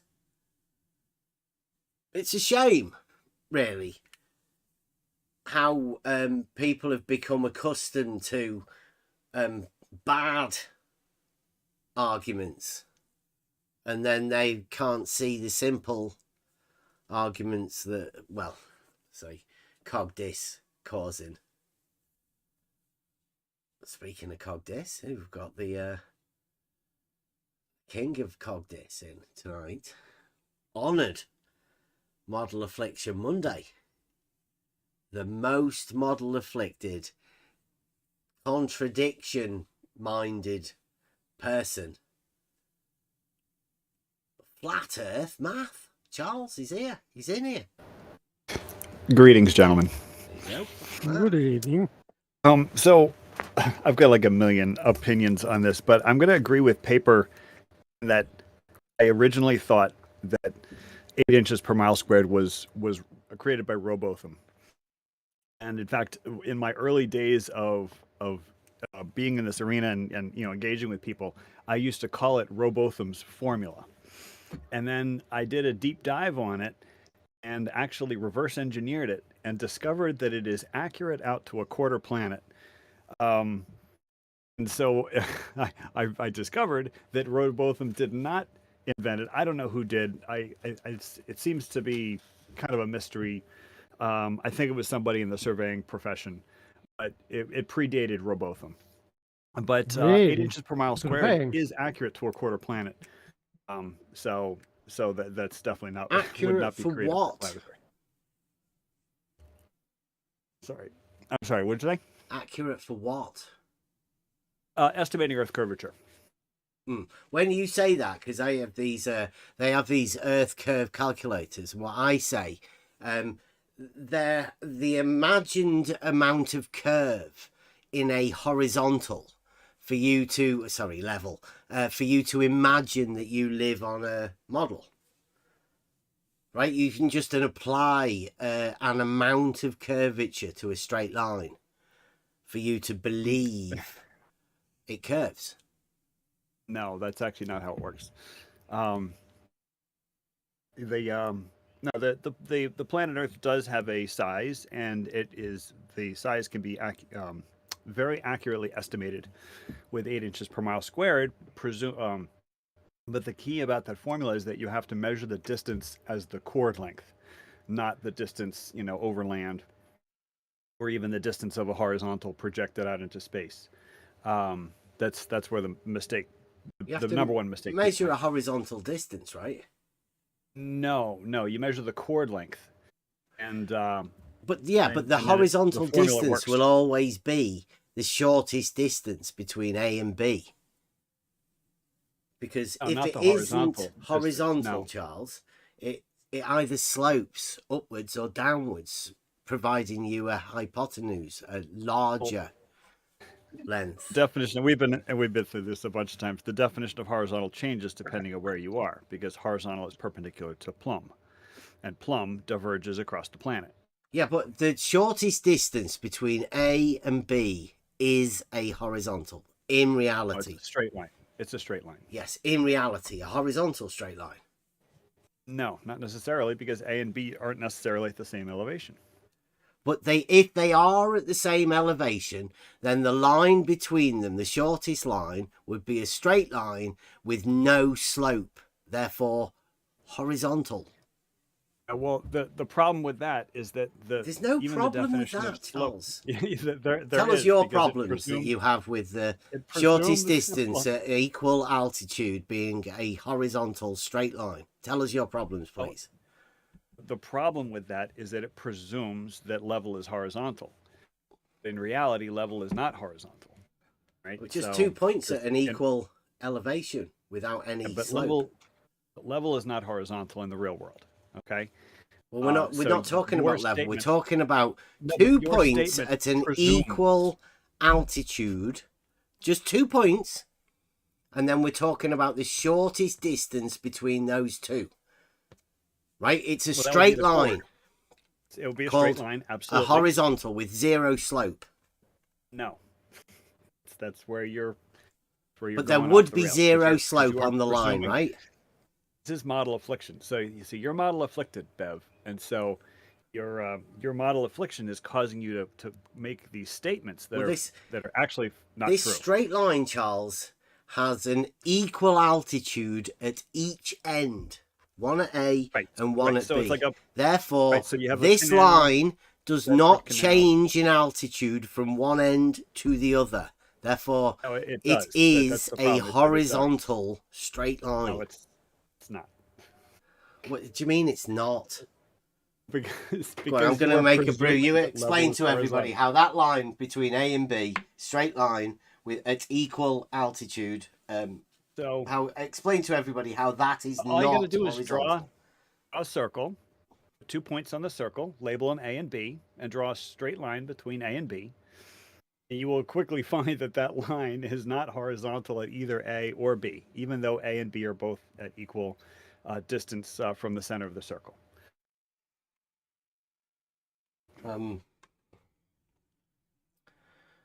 Like a vesica Pisces. No, just a standard circle with 2 points labeled A and B on it, and then draw a straight line between those 2 points. Oh, you could do two vesica Pisces then, could you? You just need a circle. You don't need a vesica Pisces. You just need a circle. Okay. Circle with 2 points labeled A and B. They're a straight line. No. And you could make that straight line horizontal, right? Well, it's only considered horizontal at the midpoint of that straight line. No, you could make the straight line from A to B straight line horizontal, couldn't you? Well, it's only horizontal at the midpoint. If A and B are at equal elevations, that line is only going to be horizontal at its midpoint. But its midpoint would be on the same line? The midpoint of AB is on line AB. That is correct. Yeah. So that's horizontal then. And you can't have well, one part of a straight line being horizontal and the rest of the straight line not being horizontal, can you? Well, horizontal is an Earth-based concept, and so it's reality-based concept. It's reality-based. It's an orientation in reality. It's reality-based. It is perpendicular plumb. Yeah. As you go across the Earth, plumbs diverge. You're going to have a hard time taking one line and calling it horizontal at multiple locations. How do you know that? Because I know the shape of the Earth. Just a baseless claim, the Earth is a globe. Yeah, it is. I'm sorry, what? It's baseless claim. It is globe. It's not a baseless claim because literally every exploration. Your monad exists, so therefore it is globe. I don't want to offend a religious guy, so yeah. Everyone knows tis globe. We'll carry on with that. It's evidence based. But the interesting thing I keep thinking about, how I can break through to you guys. It's like you have 10 pounds of sand. And I'm walking along and I take a single grain of sand and I drop it onto your 10-pound pile, and you're like, look, it's still 10 pounds of sand. The weight of the sand has not changed. And I said, Charles, no, it did change. I added a single terrible. grain of sand. I'm trying to figure out some way I can reach you guys. And the thing that really is troubling, I guess most troubling, is that since the Earth is such a large planet, level really does seem to be horizontal. Wait a minute. I think you're on to something here, Charles. Bev, I think you steered me with that grain of sand thing. I don't know. Did it sound familiar? Yeah, I'm dumbfounded by it. That's great. That's great. Thanks, Charles. It's wonderful. I'm sorry, I didn't mean to cut in, Charles. I know when you get into your monologues, you like to keep going. I didn't mean to cut you off. I'm sorry. No apologies necessary. I was not monologuing, but oh, hey, I've got news for you guys. I'm taking over an astronomy class. The astronomy teacher had to leave, and so his entire schedule is open, and so I'm giving up, one of my prep periods. I'll be teaching Astronomy 1 starting tomorrow, and I'll be doing it in a planetarium. Nice. Our Have you school got actually have you got a telescope? Actually have a planetarium in our school. Have you got a telescope? Yes, but I've never really used it. More of a zoom camera guy. Okay. Have you got a The P1000? planetarium. They're just as good, aren't they? In fact, they're better for taking pictures, aren't they? I'm a Canon guy, so I've got a Canon. I don't know what the model number is, but it's one of the consumer. It's a consumer zoom camera, but yeah, I thought you would find it interesting that I will be literally teaching a class in a planetarium, and I think they use stellarium to drive the display. There's a display, there's a mode in stellarium that shows like a circle. It looks like a hemisphere. Circle mode. Circle mode. Yeah. Get that button pressed a few times.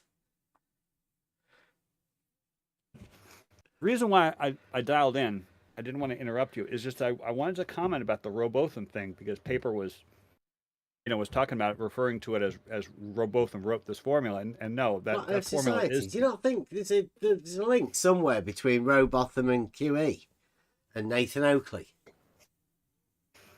Or would you consider yourself more of a Flat Earth Society guy? I know you like to tease me by saying I'm Flat Earth Society, but you've got it's your all name. gentle ribbing. No, you've got the name. Like we've always said this. Yes, Anybody that goes with the Flat Earth tag, they're Flat Earth Society guys. Right. So fight the Flat Earth, and there's a bunch of guys. Yeah. Yeah. Right. But Flat Earth Dogma. I'll take the Flat Earth I'll take Pilot. the ribbing. Right. But it's interesting the formula. The Flat Earth debate. Used that formula. Flatzoid. No, it's not Flat Earth. He would be if he could be. But he did not invent the formula. So Paper, I was thinking the same thing that you did. Pardon me, but can you bring some evidence that 3 Robotham calculations were made? By whom? I don't know who made them. I just know that the formula is accurate. No. I am not talking about formula itself, but you said that you found something that some surveyors were using. No. That I did not discover anything. What I discovered. He said probably. Paper. He said probably somebody did something. He's not going to claim surveying community. What I discovered, Paper, is that when I reverse engineered the formula, and that's like a future video that I've long delayed, but literally just used algebra and geometry to reverse engineer the formula. 1 degree to 69 miles, right? No, it has nothing to do with that. Nothing. Wow. Yes. It's the 8 inches per mile squared. Yeah, go on. So where did that come from then, when you reverse engineered it? Where did... Well, it comes from the fact that the distance is measured as the chord length. That's the thing that a lot of people get confused. What distance measured, though? How do you measure that distance as a chord? Just saying, if you just draw a circle and call it the Earth, then the distance is the chord length. And the no. You're measuring it in reality. No, I'm not measuring it in reality.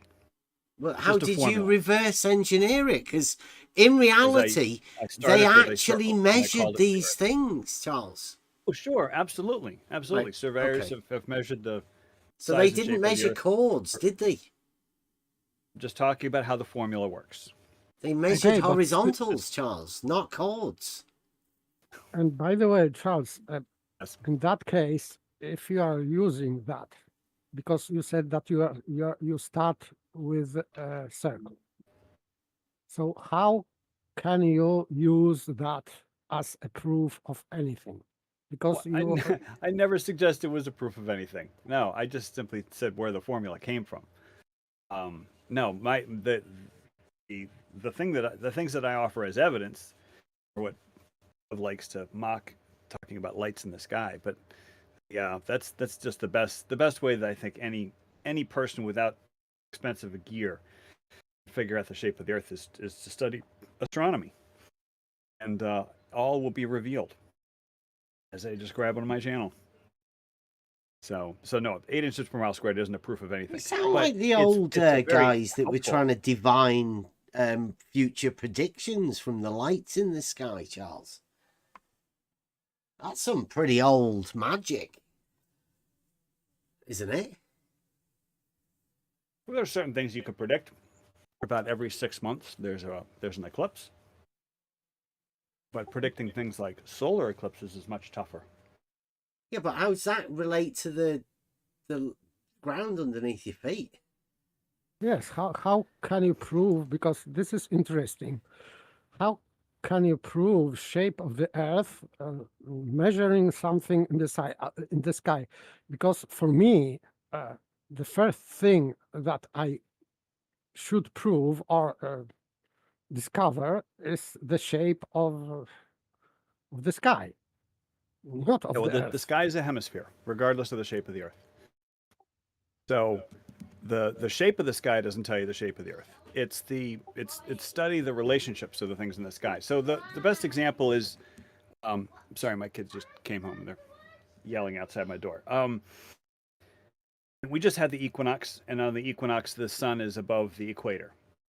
And so you could take any position in the northern hemisphere. You could sight to Polaris, and then you could sight to the noonday sun, and that's going to form a 90-degree angle. That doesn't matter if you're in London. It doesn't matter if you're in Miami. It doesn't matter if you're near Philadelphia, like I am. No matter where you are in the northern hemisphere, the angle between Polaris and the noonday sun at How do on you the sight equinox. Polaris at noonday?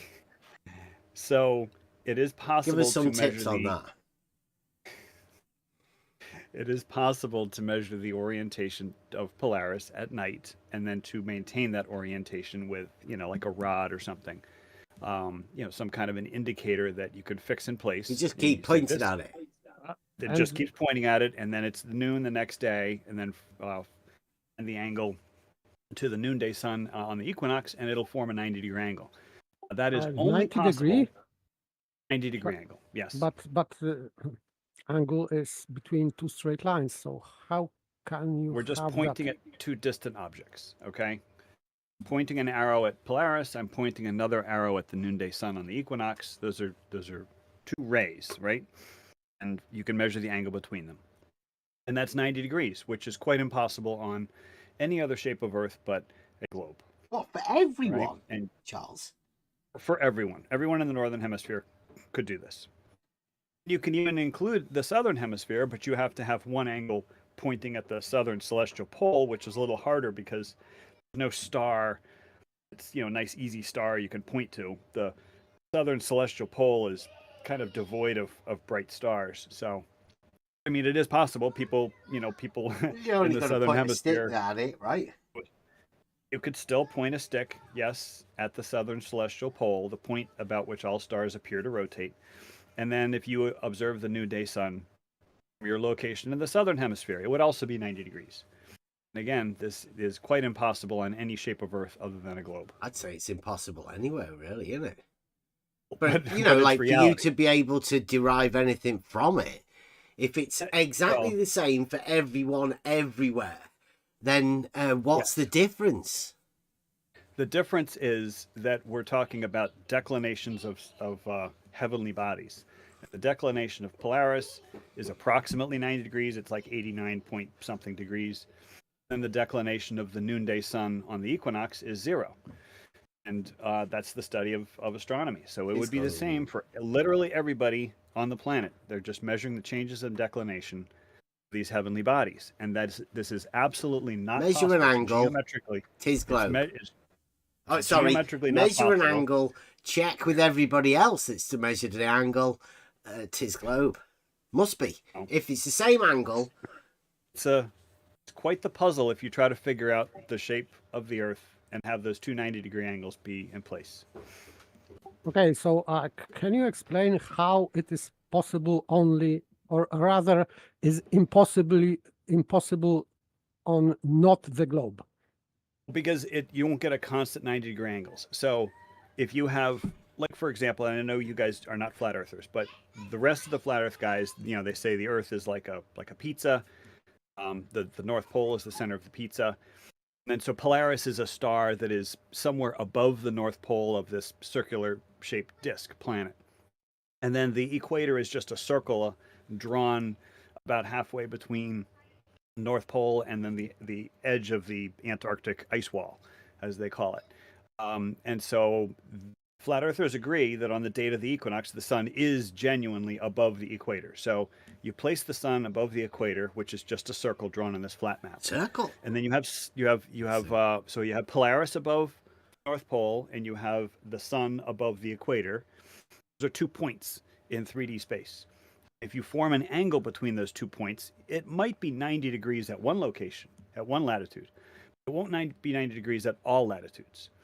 It will be a vast array of different angles. It will not be a fixed 90-degree angle. It is geometrically impossible.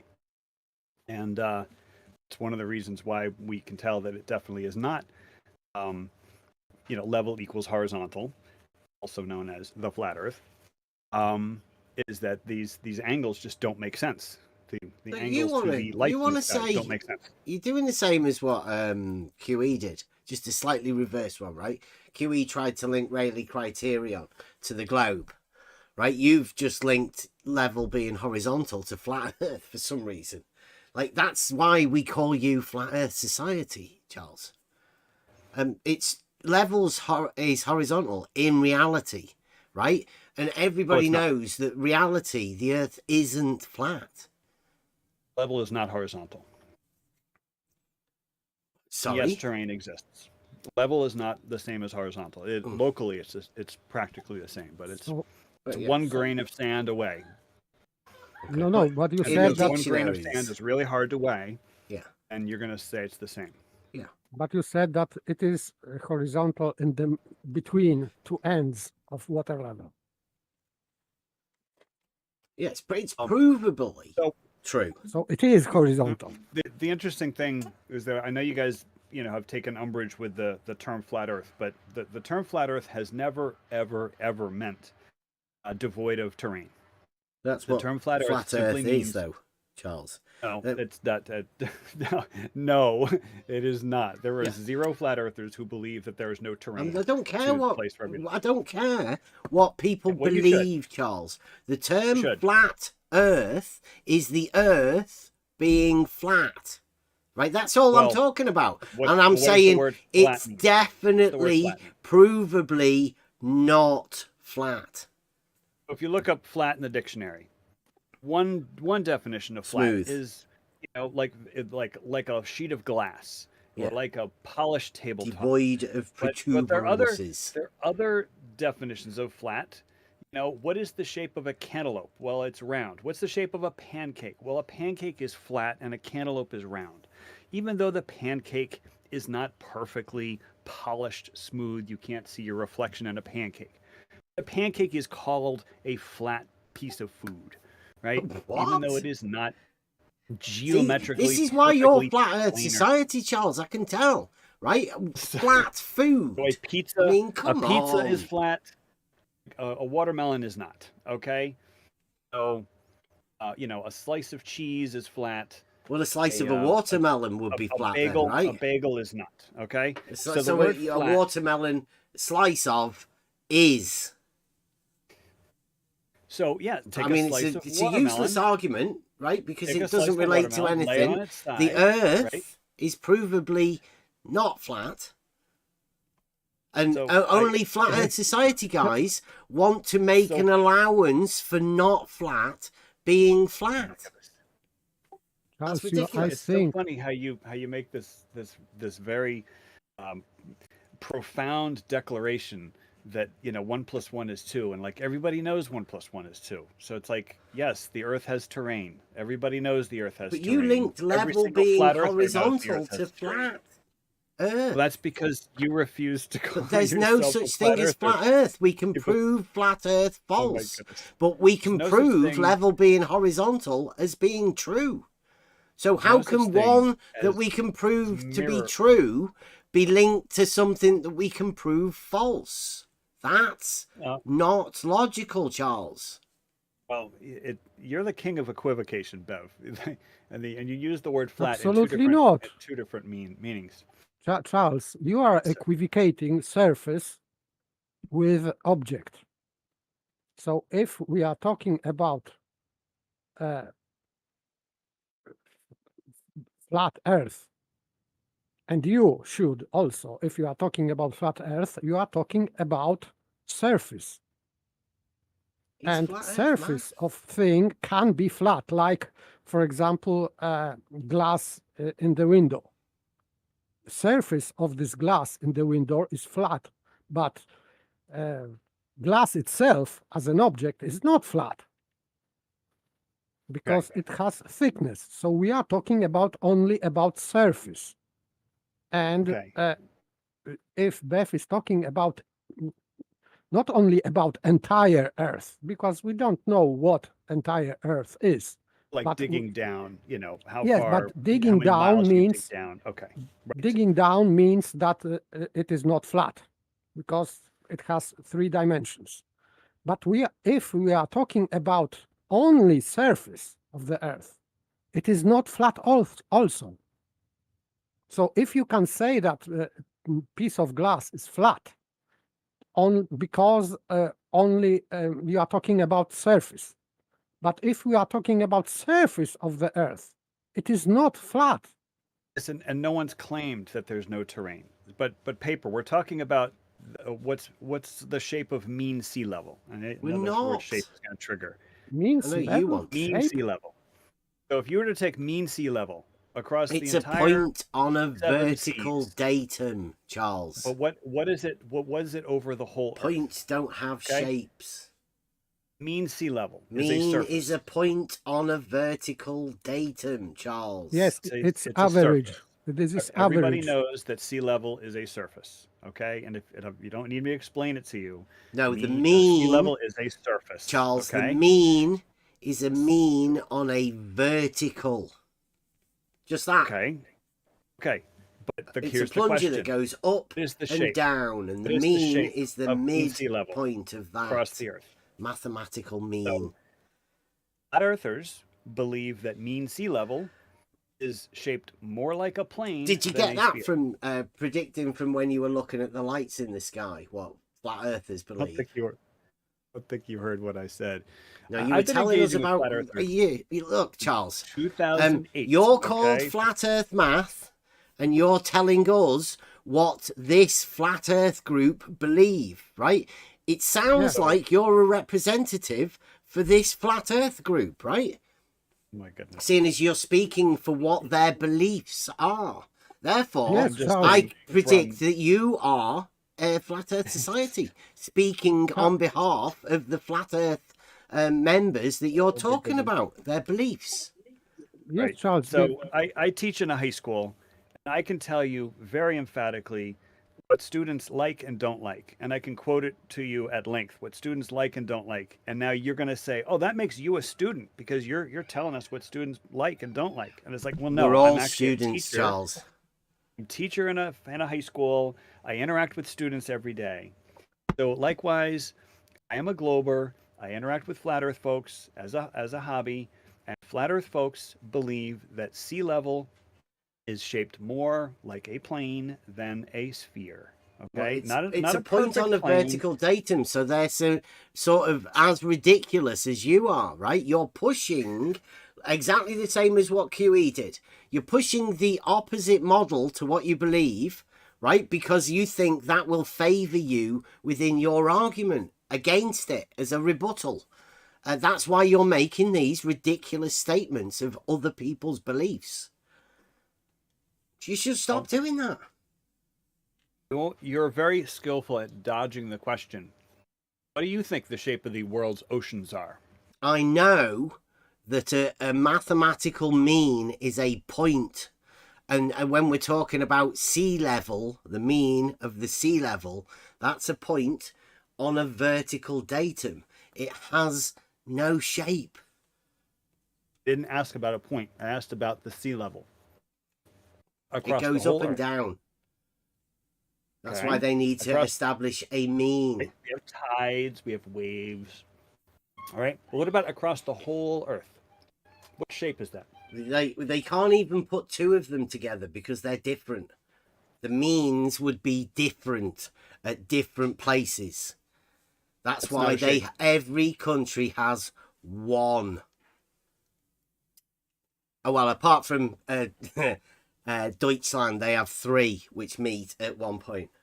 I'm going to get my lad to take a picture of that when he goes there.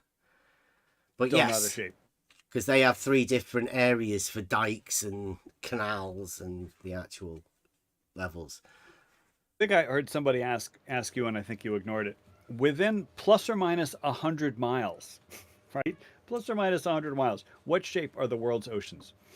Is it shaped like a sphere, or is it shaped like flat? Oceans. Oh, they'd be ocean shaped. Ocean shaped. That's brilliant. Yep. Anyway, it's always a pleasure talking with you. I have to go, but just food for thought. Think about what shapes the world's oceans are, and that's what flat earthers believe. Okay, Charles, if you have time, I have, because you said that Euclidean geometry has nothing to do, doesn't establish horizontal and vertical. That this is not present. It is not present in Euclidean geometry. Right, that's correct. The horizontal being perpendicular to plumb, vertical being aligned with plumb, those concepts are absent from Euclidean geometry. I would object because last time when you were here, we were discussing this definition 10, it was, or 25, about perpendicularity. Yes. So in this sentence, we have one straight line falling into another straight line. How can you imagine that this line is falling? In which direction? That's funny. That's actually a really good question. You're very clever. I think Paper. so. Is that a nervous giggle, Charles? Falling. It's falling. They say, "Oh my goodness." Is that my nervous giggle? Yeah, go on. Give us a, "Oh my goodness." Oh my goodness, Paper. That was excellent. No, and I use "oh my goodness" when I'm getting frustrated. So no, I'm not going to say an "oh my goodness" to Paper. No, that was excellent. Falling. That's a good question. I would say that, it's just sort of like the visual metaphor is, he's sort of drawing these things on a piece of paper, but then he's taking an uncooked piece of spaghetti and have it just fall on the other line. But then again, the stuff has been translated, so who's to say what the word fall actually meant? What did Euclid actually write? But that's a great question, Paper. I'm going to give you points there. For me, it is just not. It doesn't mean that he was talking only about vertical and horizontal, because perpendicularity you can apply to any perpendicular lines in any orientation. But I think that he is using specific example of vertical and horizontal in his definition. Would you agree? He didn't say horizontal and vertical. Yeah, but just he's talking about lines. Yes, but there is no radius in Greek also, and we know that they use radius, but there is no this word in Greek. But my understanding is the word horizontal doesn't appear at all, and the word vertical only appears in terms of vertical angles, which has nothing to do with horizontal and vertical. Yes, but if you imagine that this straight line falling would be like at free fall, it would be like plumb bob. So by Now you're implication, now you're but- stretching. why not? So No, the visual that I get is like take a single strand of spaghetti and have it lying on the table, and then just drop another single strand of spaghetti on top of it, and that line falls on the other line. That's the image that I get. Again, I don't know what he meant. I don't know what he actually wrote in the original. I don't know what he was writing in Latin or something. But Greek. the ancient Greek, I guess, because he was a Yeah. Greek. So I don't know what the original, it's of course it's been translated multiple times. So, but that was that's a pretty good thought. How could it fall unless it was pulled by gravity? But yeah, interesting thought. But if he was talking about line falling, would you agree that you can imagine that he might imagine just plumb bob? No. And Absolutely so- not. Not? Because, like I said, most geometers are working on a table. You have a sheet of paper. You're working on a table, and then if you have one line fall upon another line, it's falling onto the table. It's not suspended like a plumb bob. Came from the use of dividing land, though, right? Making buildings, constructing things. The original purpose of geometry as a practical use within reality. Yeah, I mean, it wasn't the Egyptians, and like the Nile was washing away all the landmarks. I don't so think had they to- made geometry. That was already there, right? But the use of Euclid writing that down was in order to document it. But it has a practical purpose. That's the thing. It's not as if Euclid wouldn't have known about vertical and horizontal, right? Oh, of course. But one of the nice things about Euclid, or about even the study of geometry, is that it is scale free. That you could draw a diagram, and then you could expand that diagram to be 1,000 miles wide, and all of the proportions and relationships and the angles and all the theorems and the postulates, if they hold true for the small diagram, they hold true for the large diagram. And that's why it's such a pure science. And that unlike when you actually travel across the earth, a plumb bob will change direction as you travel. But isn't so it that's why logical you to can't just- yeah. say that a straight line would remain straight? Yes, a straight line would remain straight. So Absolutely. that's within logic then, right? Yes, It's yes. not So as you can if take a the straight line- geometry dictates that its logic dictates geometry, which dictates what happens in reality. Now, were you saying there's something different between the logical understanding of a straight line staying straight and something of your imagined reality? No, because a straight line is always straight. The problem is when you're confusing level with straight. Level is a curved surface on Earth. So But I'm not horizontal is confusing anything. straight, right? Well, horizontal is perpendicular to plumb where you are. Now, the thing is, you cannot very easily extend that horizontal, 69 miles If away. it's perpendicular to plumb, then well, it'll it's still extend as long as the plumb, 'cause right? it's perpendicular. But at least. the meaning. What do you mean, The meaning? When you say the word horizontal, Yeah. you are giving a meaning to that line, and that line is no longer horizontal other places, 69 miles away. It's Yeah, gonna but be you 1 did degree say away it was from horizontal. perpendicular to plumb, and plumb's Plumb, where vertical. you are. So horizontal Where is you are. perpendicular to vertical. It is, but if you go 69 miles away, you lose the meaning because you're 69 miles away from the plumb bob. You're going to hang a new plumb bob, and that quote unquote horizontal line is going to be 1 degree away from perpendicular. So that's the problem, is that the Earth is so big. I'm not so sure you're understanding this, Charles. I would say Well, no, that this so- is problem because if you Straight are lines are straight. So let me just clarify. Straight lines are straight. But the problem that you have, the misunderstanding you have, is that you assume that level is the same as horizontal, and it is not. okay, but horizontal is straight line. So if you are saying that this straight line is losing not straightness, but is losing horizontal, meaning, Yes. it means that you have contradiction. No, it's Because defined as horizontal from where you hung the plumb bob. So the whole line is horizontal, right? You can go the horizontal line for 1,000 miles. Just if you go 1,000 miles away, it's not going to be horizontal from a new plumb bob, right? no, That's the problem. For me, a problem is more serious because if you are at this location where you hang your plumb bob and you established horizontal, you cannot say, according to your meaning of horizontal, you cannot point like 5 meters away from you, and you cannot say, oh, okay, I've measured horizontal distance on that horizontal line. You cannot say that. Yes, you can, because the No, Earth you is so cannot. vast. Earth is so vast that the deviation from horizontal 5 meters away would be measured in angstroms. Okay.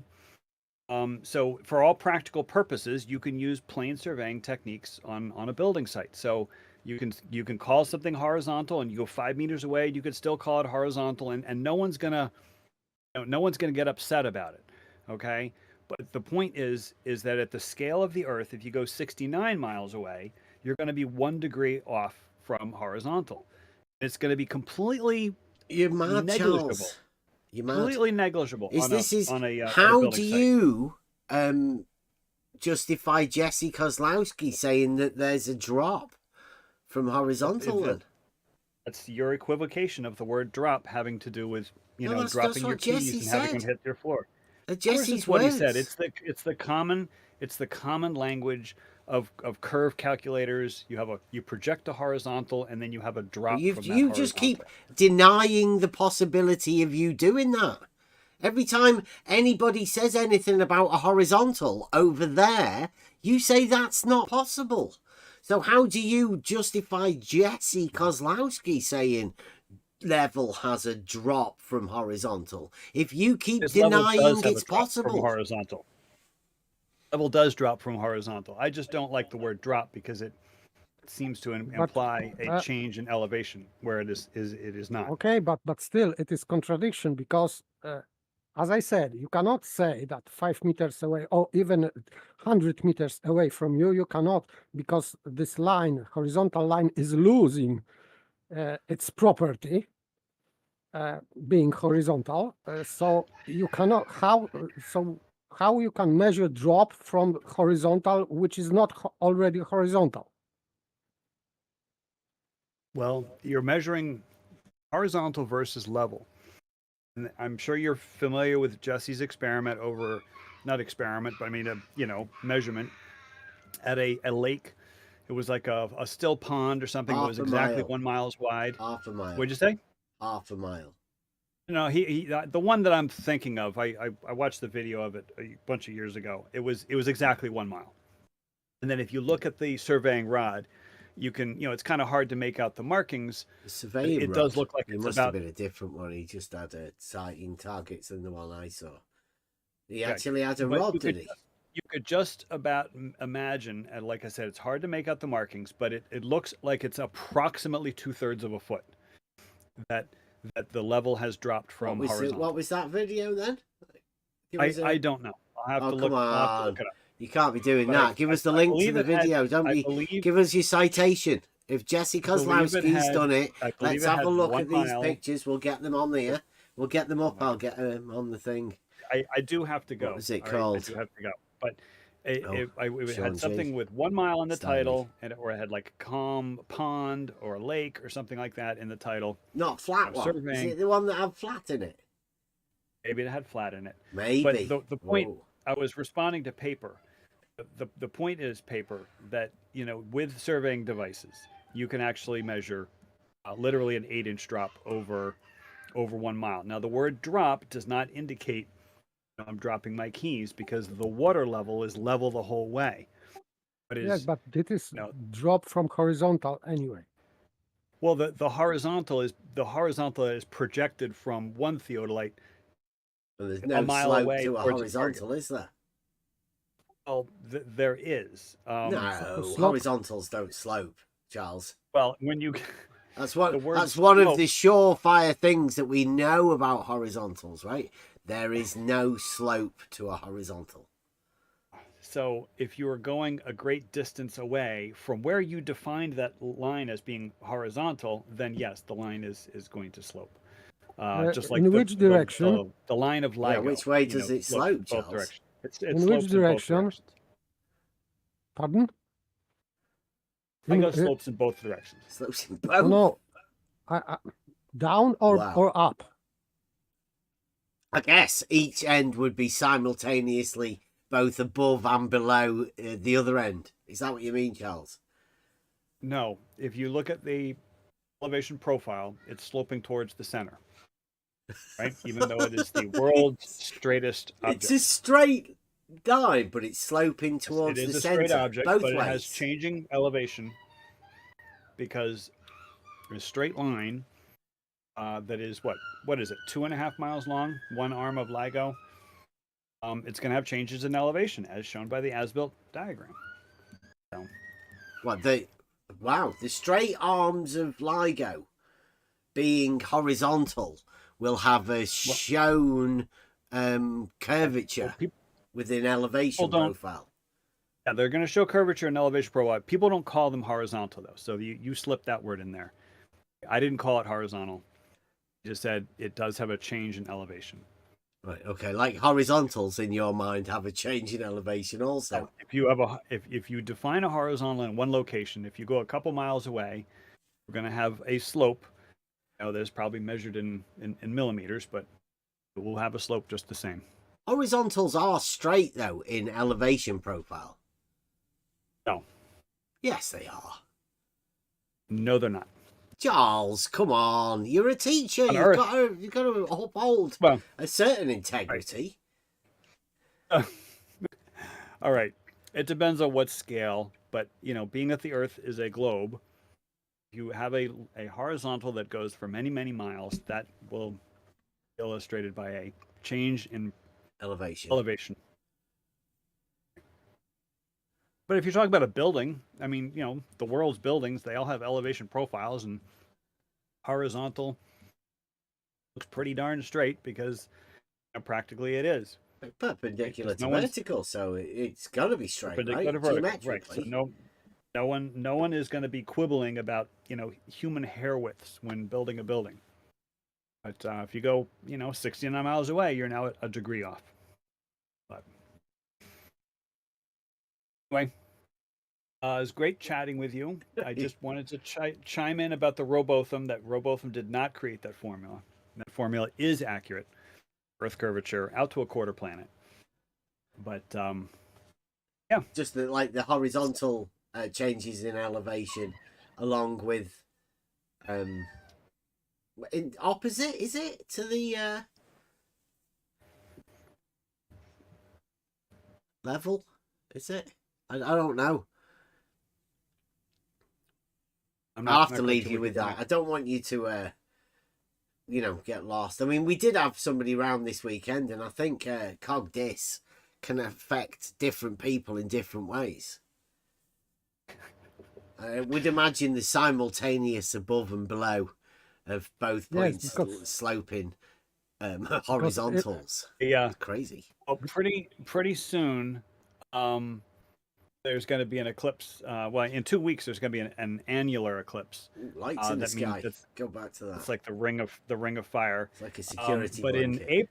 in April 2024, there's going to be a big eclipse that crosses United States from Texas to, I don't know if it goes up to New York State and beyond, Vermont, New Hampshire. Would that be proving the Saros cycle? Nothing more. No, but it does indicate the geometric relationship between Earth, Moon, and Sun, which is kind of a head scratcher for people who don't know the Earth as a globe. Well, you could easily have built that model around the Saros cycle, right? I'm not really familiar with the intricacies. I just know the geometry is literally Euclidean geometry to figure out the eclipse geometry. Yeah, all of the geometry is Euclidean, isn't it? That's what's so great about it. You only really need to learn one geometry, and you can encompass everything with it. Well, not everything. You can use that as your baseline, then extend it, and then learn other geometries, which usually have Euclid as a foundation. But, Yeah. But anyway, so the last time we had a big eclipse, the flat Earth community was in a tizzy because the path of the shadow, or the shadow width as it crossed the United States. Can I you took my just family down talk to for your own model, South or Carolina. like I'll let you carry on about the flat Earth model No. if that's your Well, model. all I'm saying is there was Belief nobody in the system. flat Earth community who was claiming not to be a flat earther. That's a new phenomenon. But the flat Earth community was all in a tizzy because the width of the shadow How was do you get in the approximately flat Earth community? Do you have to 30 name yourself miles. Flat Earth something? The width of the shadow was about 30 miles, and that agreed with flat Earth estimate of the sun and the moon are both about 32 miles in diameter. And so they were all excited because they were like, look, it proves our point. But this upcoming eclipse in April, the shadow width is going to be 110 miles wide. And so that's it'll be interesting to see what the flat earthers come up with to deny that. About the lights in the sky. I've heard they're quite good at that. They like to draw geometric shapes when thinking of lights in the sky. Is that what you were expecting from the flat earthers to do this time? Lights in the sky. Mm-hmm. So there's a psychological tactic that if you want to sort of reduce something's importance, you just sort of use language to minimalize it. So somebody could spend their entire life being a chef, and then they've finally got the 3rd Michelin star on their restaurant, and then somebody's like, it's food on a plate, like that Well, would be fighting I words. just say that I think there's a commonality between people that draw geometric shapes as an effigy sort of thing to the in respect to the lights in the sky, right?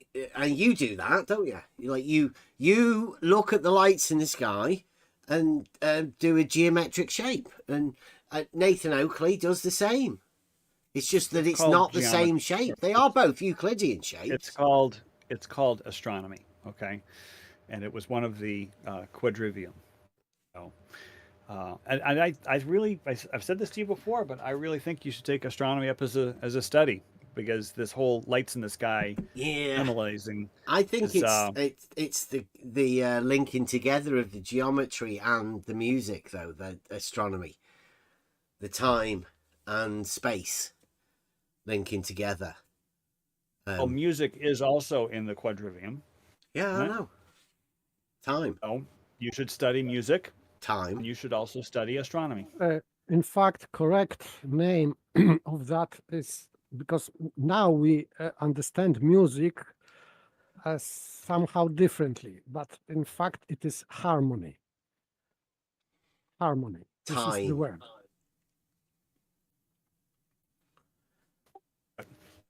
There's nothing stopping you, Bev, from studying astronomy. That way you never have to, again, say the phrase lights in the sky. Like I say, I'm pretty sure that I am doing it, but I'm doing it through geometry and harmony, like paper says. We actually study the trivium much more than you believe, Charles. But again, you predict things from looking at lights in the sky. I mean, that sounds like voodoo to me. But you do it, like you and another group of people, like I say, draw geometric effigies to it. Well, you can call it effigies. I call it just straight geometry. But anyway, it was great talking with you. Straight geometry. I gotta go. I've been trying to leave for a little bit now. I do appreciate your hospitality. Good talking with you, Paper. Good talking with you, Bev. Thank you very much. Thank you, Charles. Great. Till next time. Cheers. Have a great rest of your day. Bye-bye. Fantastic.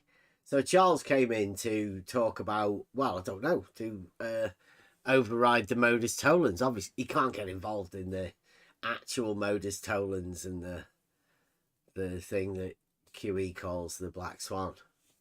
No, he just, as a reminder, he came in originally he said it himself, right? To to take issue with whether Robotham had been the one to come up with that number or not. that number. Yeah, And it's yeah. a bit awkward, isn't it, when you hear that a Flat Earth Society guy came up with all of your numbers, and then QE sort of doubling down on top of it. And they're okay with it because everybody's got it in their head now, this 1.22. I mean, Nathan Oakley talks it all the time. Said it many times. Same team. Yeah. All got Flat Earth at the beginning of the name. Yep. They're a dead giveaway. They just, that's all he wants to talk Absolutely. about. Why's that? Because that's what he's pushing. But he's pushing it in order to, so he doesn't have to talk about his globe model. Like, they don't know where the numbers came from. How can they not know that? Yeah, but Charles doesn't need that, right? Because he has his firm religion, his firm faith in the idea of a planet, and I mean, to say that what did he say about a quarter of a planet? Yeah, I mean, is that a measurement? He'd verified the Flat Earth Society guys' stuff, right? And then he just said, well, it wasn't actually Robotham that came up with it first, because he's verified it somehow. But I do like the quarter planet as a measurement of some sort. This is very interesting. It's like, what happens after that? It's like, oh, because it's a function of algebra. It fails after the quarter because all right angles are equal, and you can't revert back to inverting what you've just done mathematically, right? Because he's using the inverse square law, or like it's derived from this optical output, the square function, which is impossible in reality, and they just don't want to talk about it. They'd rather just go around saying that this other group of people, that they sort of divine their intent and tell you what these other group of people believe, whilst making up shit. And that happens a lot. Each of these groups will tell you about what the other group's models are, and they'll always be wrong. Because that's how this circular conversation goes round and round.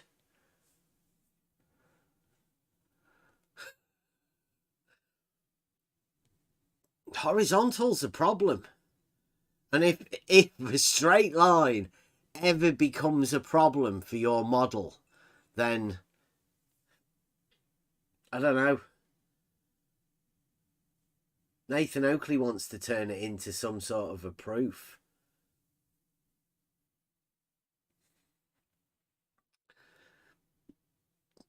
Trying to appropriate the horizontal.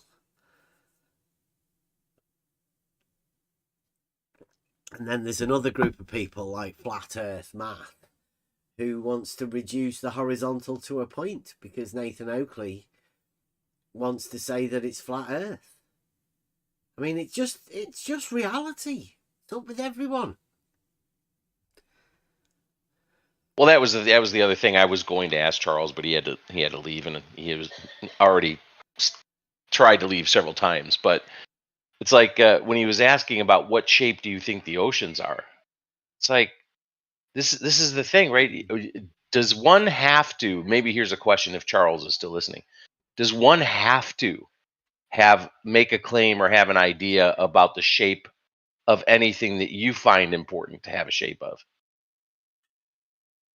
Because there are some people, I think, that really don't give a shit.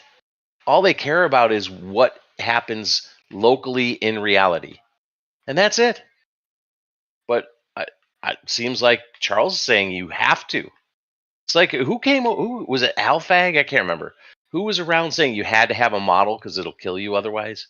Was that Alfag? I think it's been a lot of people. That is a standard same narrative, thing. that you've got to have. And then if you take that model, they have to have a replacement. Like, what are they going to replace it with? It's weird, right? Yeah. I mean, But I guess that's the sort of thing that you get given to you within this arena. I don't think you get taught it at school, right? There, when you're at school, there isn't a flat Certainly Earth not. or a globe Earth, right? So No. none of this stuff really takes any precedent unless parents bring it into the school system, and then it gets proliferated through teachers like Charles, right? Because there's no way you're going to get away from it with Charles. He's going to take this shit to his school. He's going to. There's nothing you can say about that. He's got the model in his mind, and he's going to push it because he's generated some sort of foe out of us. And I don't know why, because we just talk about reality. But he's got it linked to this Nathan Oakley, right? He wants to come in and tell us about flat earthers and what flat earthers say. It's mad.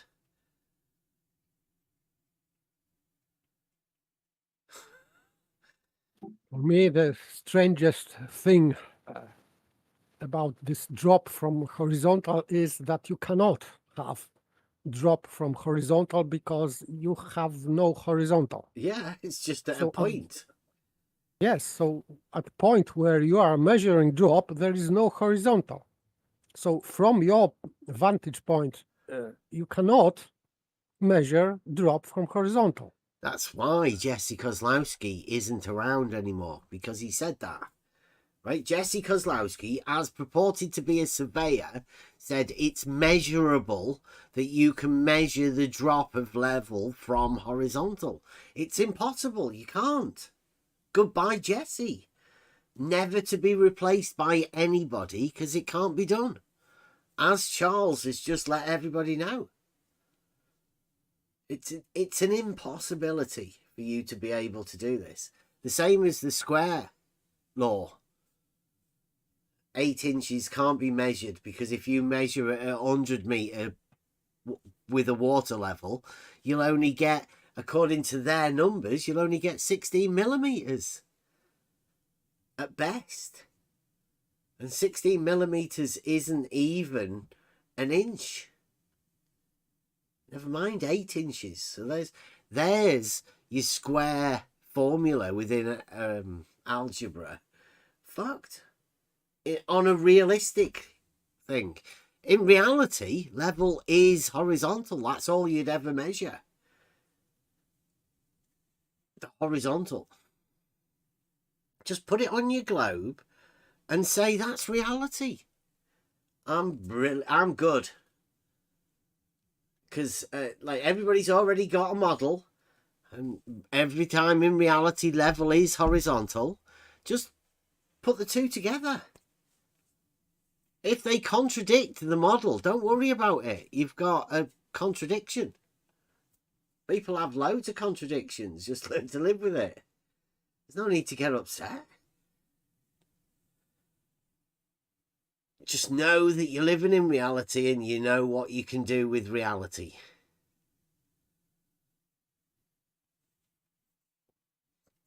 I don't know why anybody's bothered about it. It's only an issue to the people that have got some sort of narrative to push. A narrative that's obviously other than reality.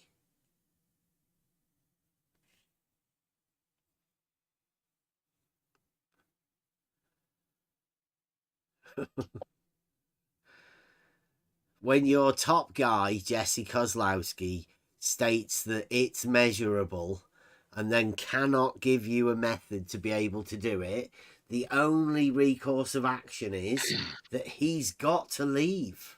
He can't be around here anymore. People will ask him, how do you do that? I should get it on the soundboard, shouldn't I? So I can start just playing Jesse Kozlowski stating. I think so. I mean, that is why Charles's only answer to anything is "'tis globe." Mm-hmm. I mean, that's Charles's answer to everything. "'Tis globe."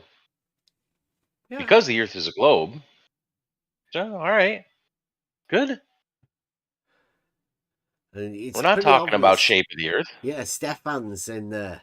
Like, he's got a problem with measuring straight lines. Like, there's only, a certain few people that get upset about the use of straight lines in geometry and linking it to reality. And nearly every one of them are hardcore dogmatic globe believers. And they've got people like Huey that's compliant. He's giving them Rayleigh criterion.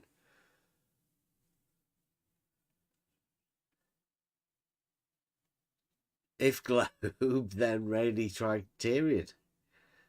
Rayleigh criterion is reality. Therefore, that must be on the globe, says the Globers. Thank you very much. We don't know how to argue against the ship modus tollens, because the ship modus tollens seems to imply tis globe in the background, right? If people not understanding it, they're still hearing those numbers. And if the Earth is this, I guess they like hearing that sort of stuff. We try not to do that, but it is Model Affliction Monday.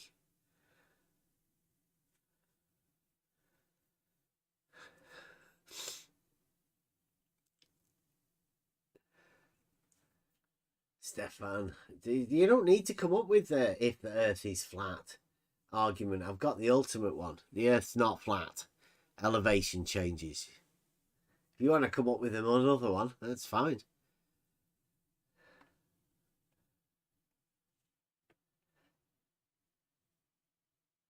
Wow. If the Earth was flat, the change of elevation angles by distance must be non-linear as dictated to by geometry. Well, how do you work that one out, Stefan? Because I think that's a bad formulation. You've not minded your P's and Q's. The relationship of the stadia hairs dictated by geometry in reality, in all surveying things, is linear. So you saying that flat Earth is not what we're using levels for with the stadia hairs and the Euclidean geometry? Stefan, would you be implying that flat earthers are the ones that need non-Euclidean geometry to apply to their model? Because that'd be weird. I don't think I've ever really talked to... I don't really get a chance to talk to anyone about geometry, to be honest. Just people in this server. If you want to come and talk about geometry, reality, and how they apply to each other, come to the On the Level Discord server. Always open for those conversations. Stefan, particularly Stefan, you've been around for so long. It'd be great to have a conversation. You've defended the globe really well. But I think I'm going to be better at selling globes than you, Stefan. Come and have a conversation, how we can make each other better.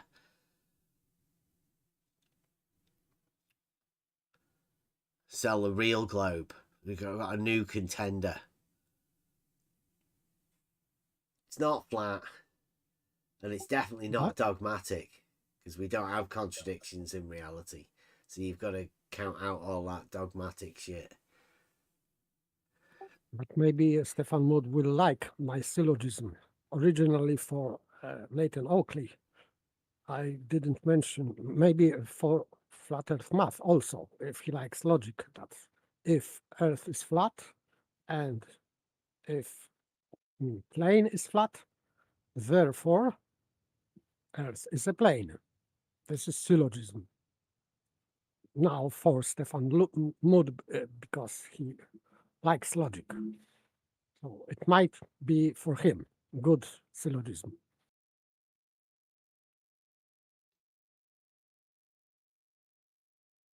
Yeah, I did one.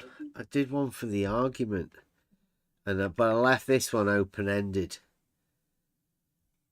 Just called it the argument, right? This is just the P and the Q. It's up to you to do your own bit of logic. So the argument, as the argument goes, if all horizontal planes are parallel to the plane of the horizon P, then all horizontals will be parallel to each other. That's the if P, then Q. And then it states modus ponens and modus tollens. So it's up to you to do the rest, or have a conversation about the if P and Q and see whether they do follow. Is it a consequent? Is one a consequent of the other? Yes, in modus ponens, because there is consequence in Q. It has to be, because otherwise it is not modus ponens. So implicitly, you need to have this cause and effect relationship.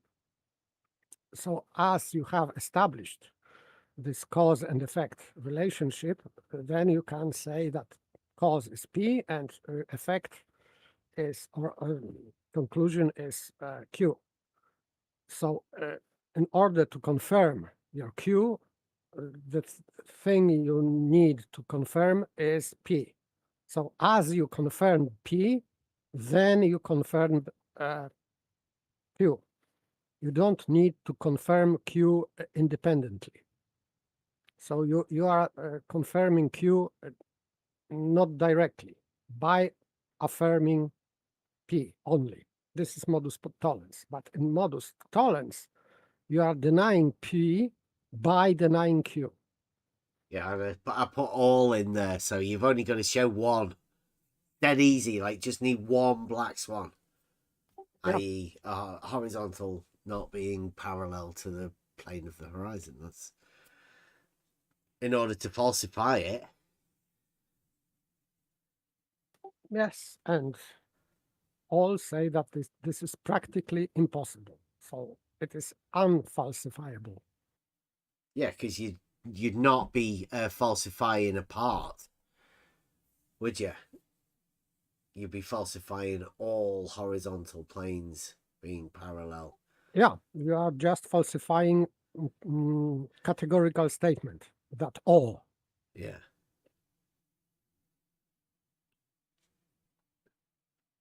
So that not all or some are parallel, that would be still true. Yeah. They'd Because be the white ones, wouldn't they? They'd all be Yeah. white swans up until the fact that somebody says, no, wait a minute, here's the one that you're after. But that still wouldn't falsify the ones that are. Yeah, so if you are showing Black Swan, it doesn't falsify that some of them or most of them are white. Yeah. They are still white, and we can see that. So you are just denying all. But And that's a all good is- step, isn't it? Right? You don't have to do Yeah. every, but just not all. Start off by falsifying the all statement, and then we can work from there. Yep. But I mean, that's up to anybody else to finish off the argument.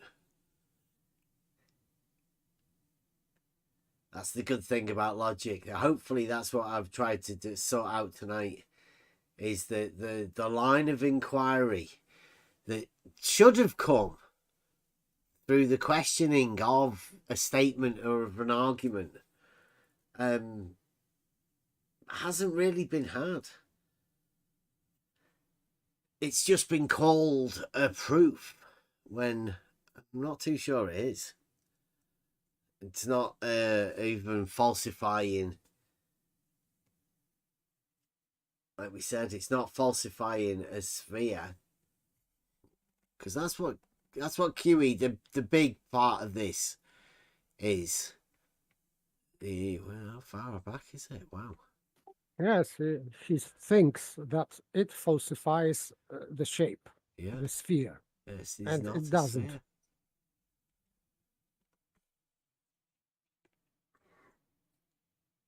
Doesn't make Earth a sphere. Just within this form of the argument, if he's wrote P there, it's got a radius, not a radius. Yeah. It's got horizon distance measurements. There's no such thing. So if this Q would be correct, it isn't, but if it is correct, so at best you are denying radius only, this number. If this modus tollens were correct, the only thing you can falsify is number of radius only. This would falsify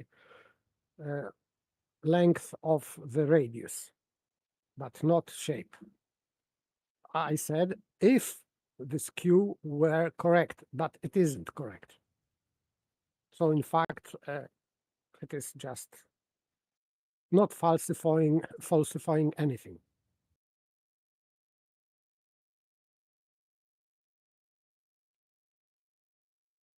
Nice of Charles to come in as well and stick up for Robotham. Flat Earth Society guys stick together. Pay no attention to the man behind the curtain, says Flat Earth Charles. I've verified it myself. Yeah, I don't know how he managed to do that. He verified what? Did he speak to Robotham? Was he in touch with him in the afterlife? I mean, how did that work? I don't know. I think something to do with Jesse Kozlowski and a mile lake. Mm. Well, a mile sort of.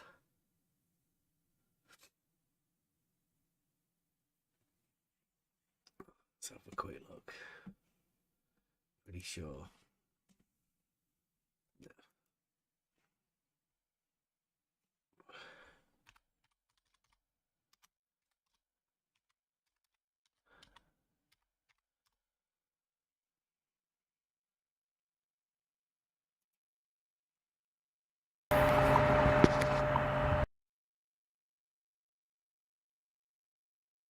Oh, I don't know.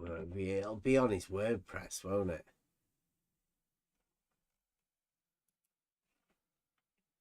But that'd be only be looking over a lake. So Jesse Kozlowski.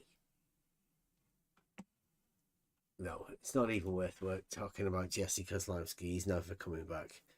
Charles said that the horizontal sloped both ways.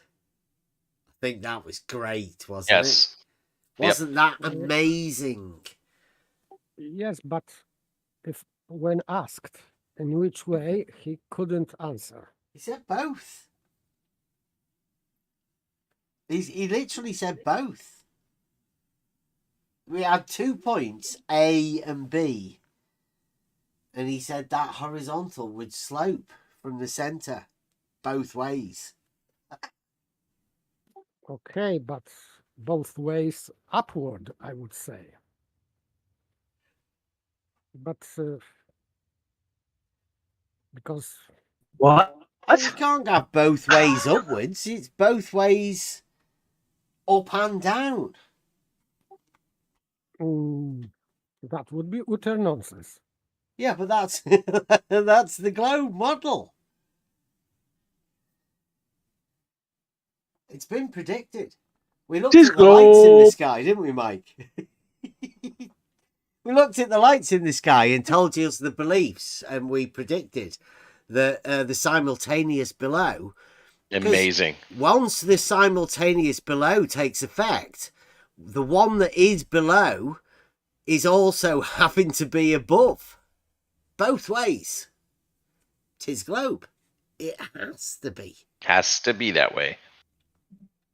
In Yep. fact, I think I even made a meme. Let me just check.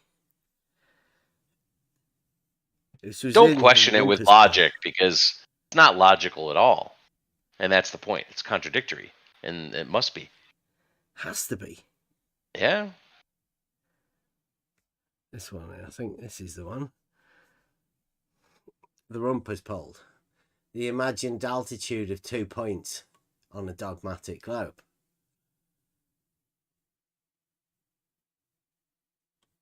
A is 1 Rumpus pole above B. B is 1 Rumpus pole above A. A is 1 Rumpus pole below B. B is 1 Rumpus pole below A. It's just Fantastic. this perspective. It depends where you're at, right? Wherever you position yourself, you can imagine them to be both above and below simultaneously, sloping both ways. It's just a straight line. Absolutely. As long as you put yourself in the mind of the monad, the position of the monad, then yeah, 'tis true. Must be globe. 'Tis globe.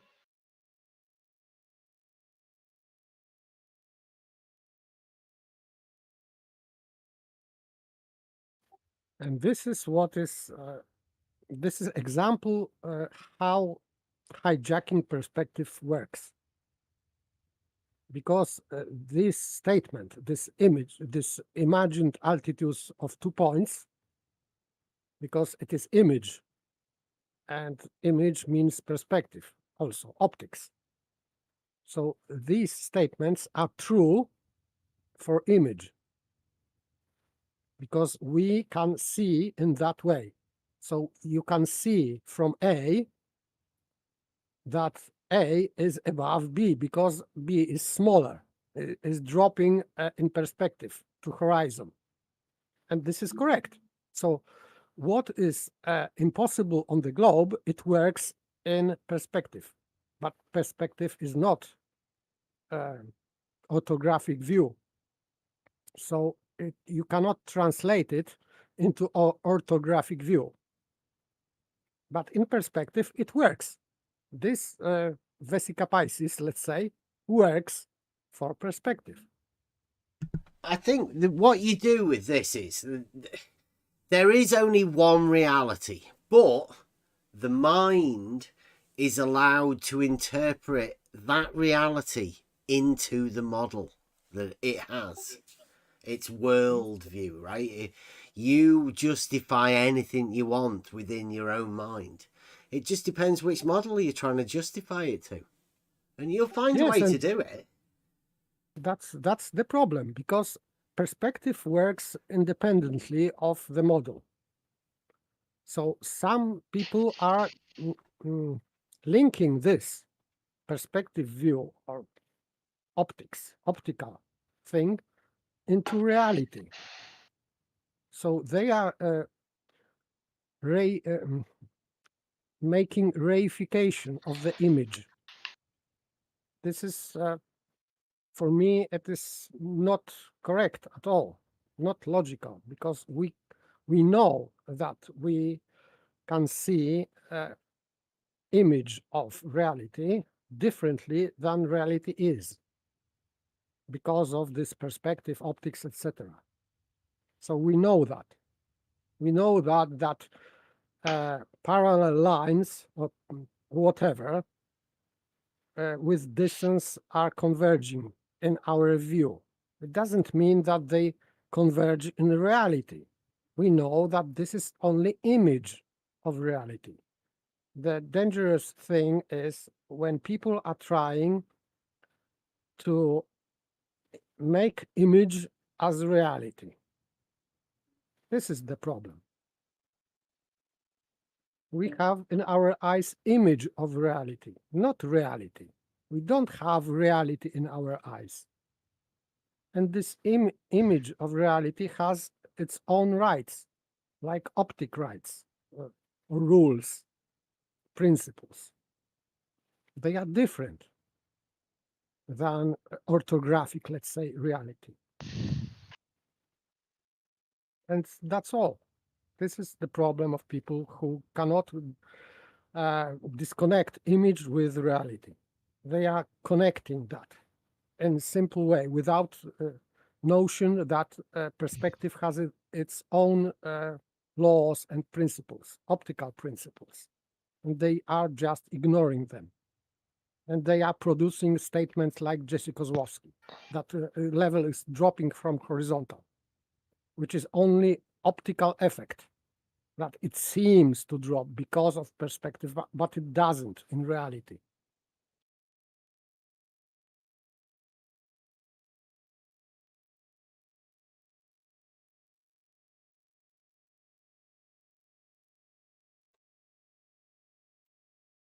I was going over the other day as well. Yesterday it was.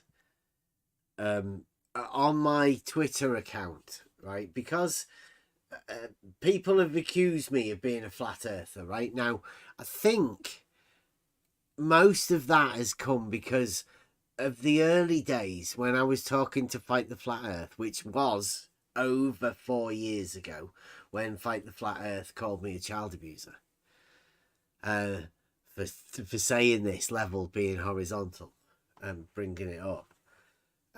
I was defending flat earthers because I wanted to point out to them, like, me not being a flat earther was still being called a child abuser for saying level to be horizontal. Now, Nathan Oakley is going round telling people that horizontal is flat earth, right? Well, what Fight the Flat Earth was trying to say was that he calls those people who say that child abusers.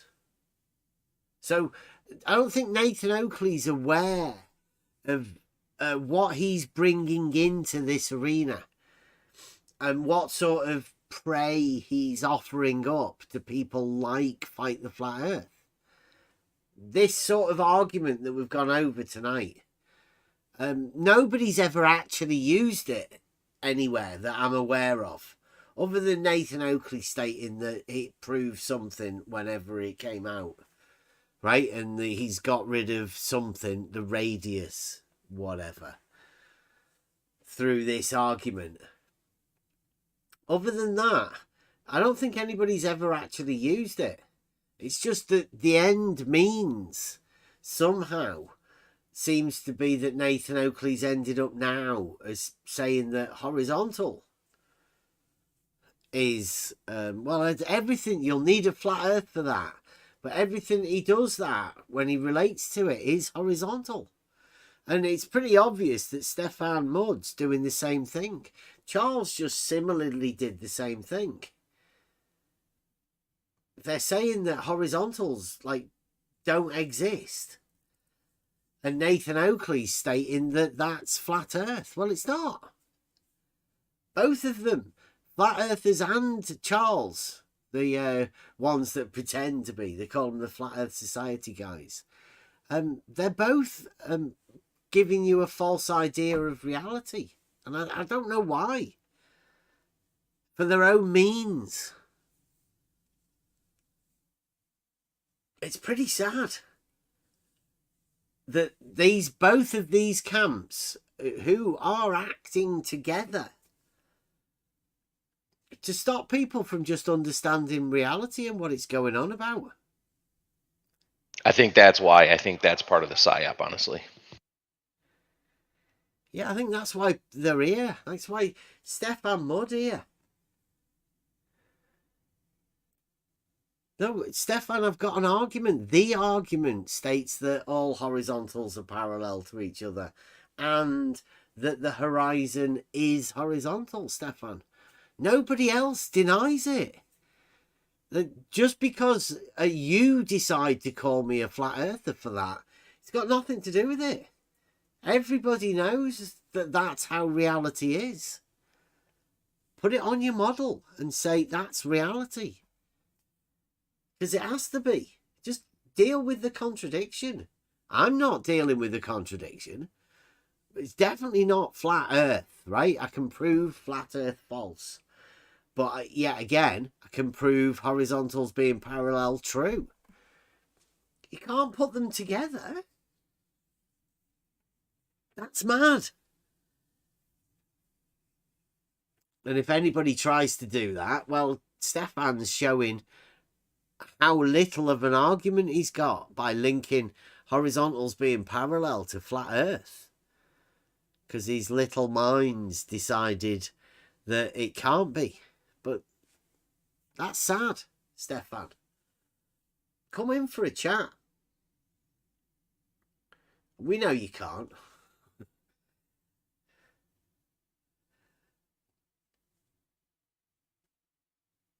Just what? Can you imagine that a certain group of people saying that horizontals are just a point, even though they are perpendicular to vertical, and the understanding of perpendicular geometrically is two straight lines, but you're not allowed to have one of them because this weird group of people say you can't, because if you can, then that's flat Earth, and you can't have flat Earth, so you can't have horizontals. They've put themselves in this position, but it's just reality. Don't let Nathan Oakley fool you about horizontal being flat Earth. It's not. It's just reality.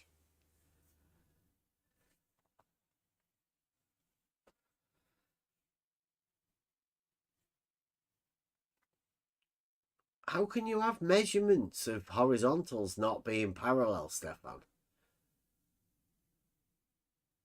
Just make a video. Go on, fight the flat Earth. You're wasted in this chat, Stefan. Falsifying differential leveling methods. You have to rewrite the surveying book, Stefan. You're a joke.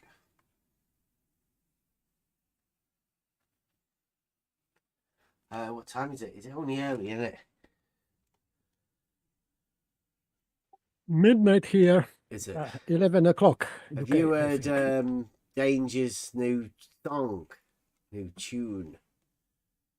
I'm going to play it. No. You've never heard Danger's new?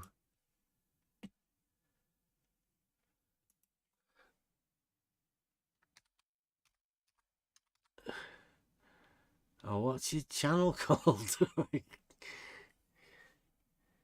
Danger Bear. My stamp is Danger Bear. If you just search up Aporema on YouTube, Oh, right, it'll yeah, be the yeah, first that'd thing be that pops the up. easy one, shouldn't it? Yeah, I was silly. Thanks for giving me a shout out. That's No awesome. problem. Well, we're gonna play this because it's right. Get the screen on. Needs a video doing for it. I'll give you guys in Discord the screen. Screen 2. Oh. Right. This is Danger. He's the new young guy in the server. Also talented musically. I will get the link to this. Chuck it in the chat. Please enjoy.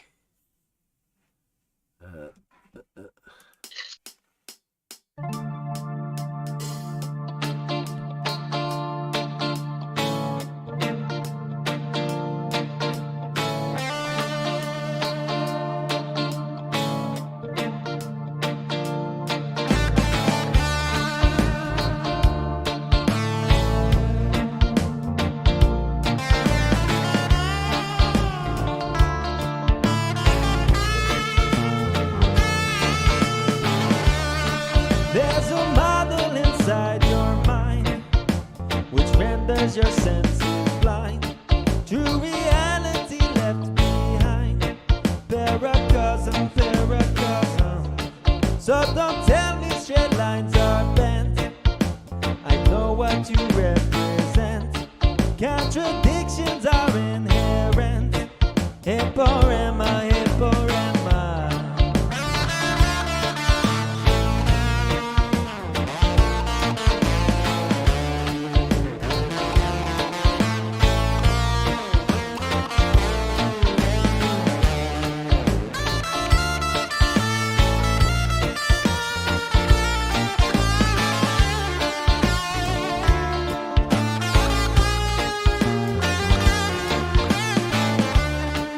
Don't believe what the sophists say, for you may be led astray, and your reasoning shall decay. Shadow giants,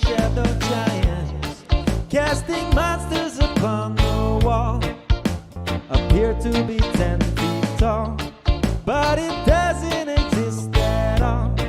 Jabberwocky, Jabberwocky, oh, don't you know, to educate means to lead one out of the cave. Don't be a slave, whoa.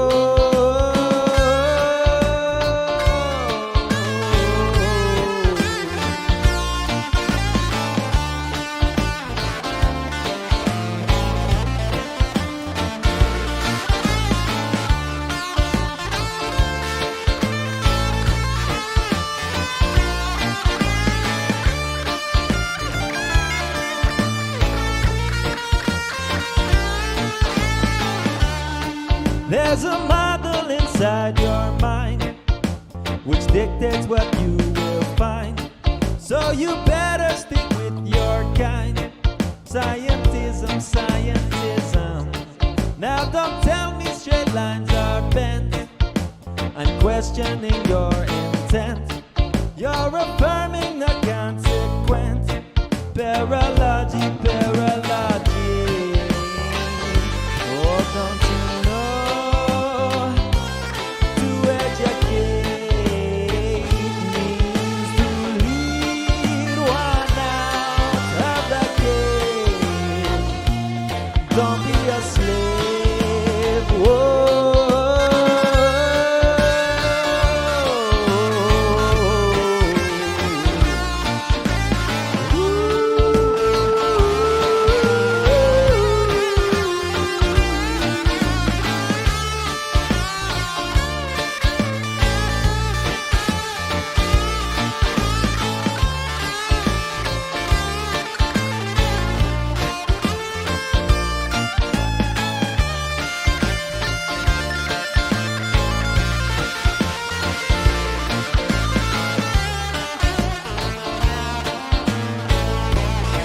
Eporema, eporema. Eporema, eporema. Jabberwocky, Jabberwocky. Eporema, eporema.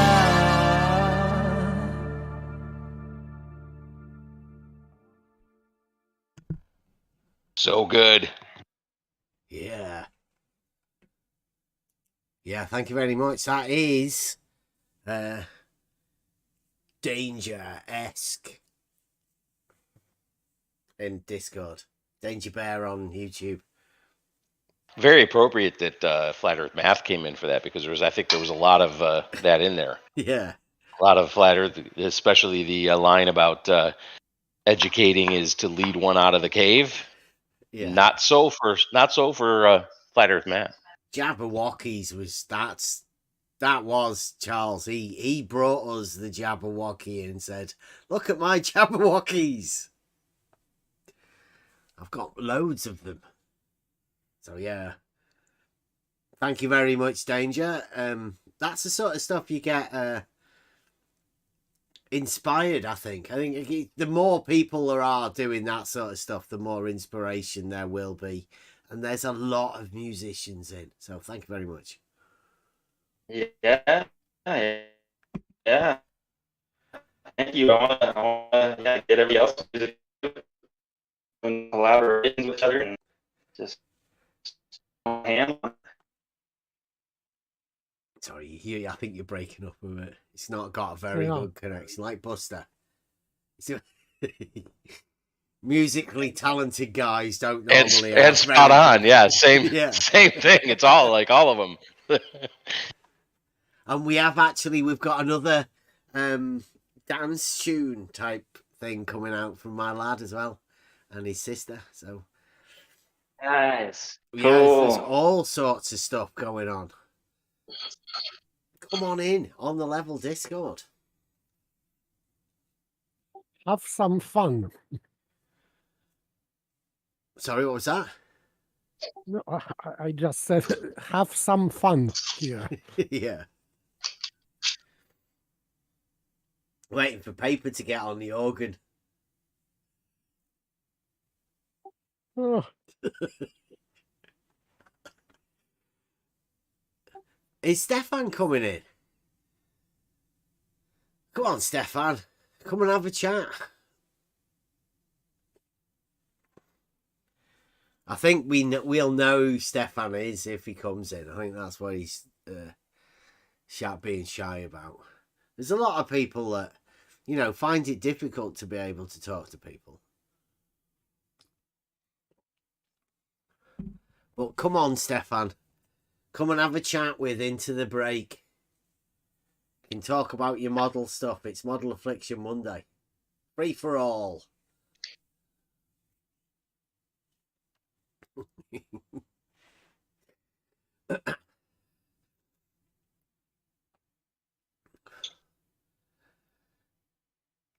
Yeah. This the flat earth farce, I think that I have to be in.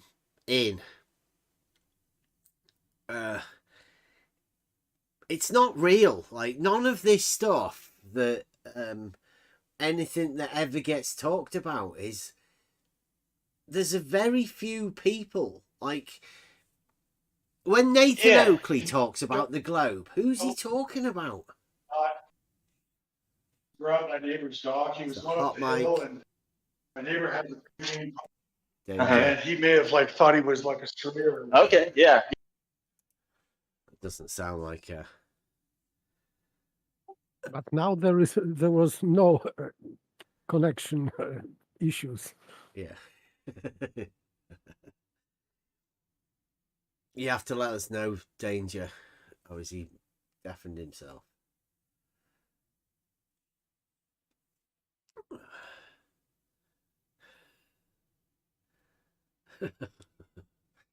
Stefan's not going to come in. He's been around for years, Stefan. I think he's probably come from Twitter. He's definitely got an account on Twitter and talks to those guys, but probably pretends that he doesn't. And why would anybody have a problem with horizontal? And that's the... Charles, we've got a series of videos going through it with Charles.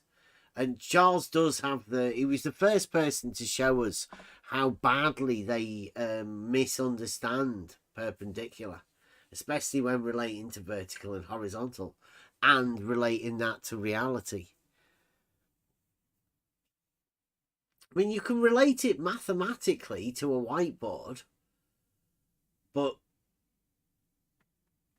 that's not the same reality as what Charles imagines. It's hard work talking about, as we call it, the not that. Because you can only talk of reality. And that's where the conversation will end. Just talking about reality. Because fantasizing of things that you're imagining, there's no need to do that about things that are already known.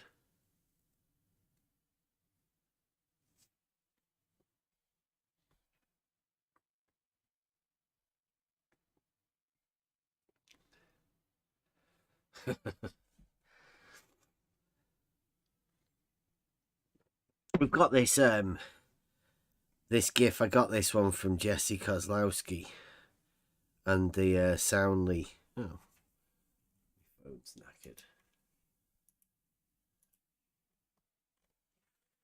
knackered. Jesse Kozlowski, and about researching flat Earth. At first, you can go in and you might feel comfortable with the people that you meet in the arena, and you might think that you're all, you know, going against the globe, right? Because the globe sounds ridiculous. But there's a lot of people who fight for the globe, that ridiculousness. So you might feel that you have a common cause, but you're just going against the globe because of the contradictions. You might have spotted one or two of them, but then you start to realize that these contradictions, they apply to flat earthers too. The earth isn't actually flat. Yet in order to join this club, you have to dismiss the fact that the earth isn't flat to join the club and put the flat earth badge on. I mean, you might And even accept want to that. get a cape. And accept that contradiction. The same as the globe, accept their contradictions. Yeah. Yeah, inherent in both models, the contradictions, like Danger's song, E Poor Emma. Such a good name as well. In fact, I reckon it wouldn't be long before you can just type that into the internet. YouTube, there you go. There's a song about it. Contradictions. It's going to be a big thing. How do you deal with contradictions? Some people react really badly to it. Don't want to talk about it anymore. It's like a Jabberwocky just comes up and says, no, that's it, we're done. But you should research flat earth for yourself. Dismiss it. Find out how you can dismiss it for yourself. And mainly, right, I'll put these, let me just reset this. Nathan Oakley has been telling everybody that me, Bev, I'm not a flat earther because I'm ashamed to be a flat earther or something. Well, no, that's not the thing, right? I'm not a flat earther because the earth isn't flat. And I can prove the earth isn't flat, right? I can't go back on that proof. That would be a contradiction. I would have to contradict the proof that the earth's not flat to allow myself to be a flat earther, and I can't do that. So that's why I'm not a flat earther. But that doesn't mean I'm against flat earthers. I went over a whole thing. You can do this yourself. Go on Twitter and put in hashtag defend the flat earthers. And you'll see why I've been called a flat earther. Because I defend flat earthers on Twitter. But that doesn't make me a flat earther. It means at first I sort of noticed this group of people like Stefan Mudd, like Fight the Flat Earth, like Blue Marble Science. They ridicule people. And they don't even know why they're ridiculing them. Half the time, it's because people like Flat Earth Math has said, these people believe this. Like he did tonight. Well, he's speaking for a group of people he doesn't class himself in. And that's really bad. Speaking for that other group of people. When you know you're against them. You're never going to get a good point of view on them. So why do it?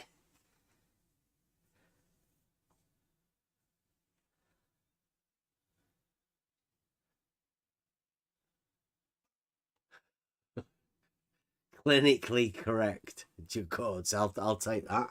Thank you very much. I can't help it. I've got an autistic lad, like I said, to fight the flat earth. I've never been checked, so it might run in the family. Who am I to say?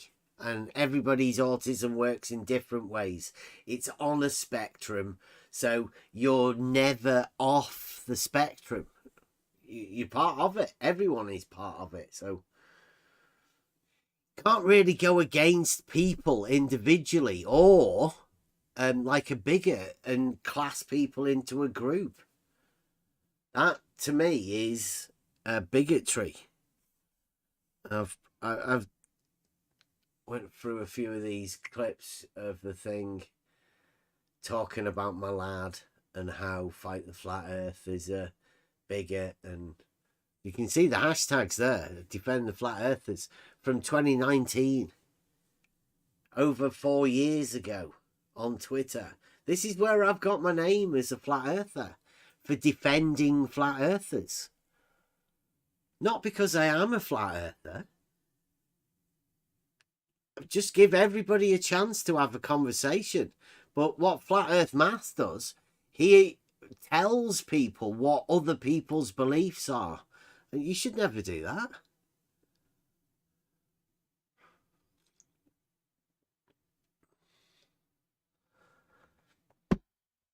You get people, like I watched a thing the other day, right? There's so few flat earthers that are willing to debate the globe, because it's ridiculous, obviously. Once you've pointed out a contradiction that you can't accept, an inherent contradiction within a model, then step back from it.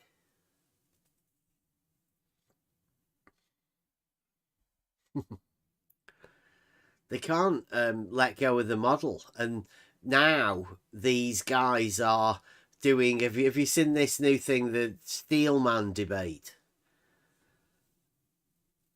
When I was talking to Fight the Flat Earth over on that MMM channel, it's a hardcore globe channel, and they've got what they call Steelman debates, where one of them will pretend to be a flat earther and try to do his best argument towards the thing, and they'll just pretend to be a flat earther and do their best at imagining what the best flat earth argument is, but nobody knows.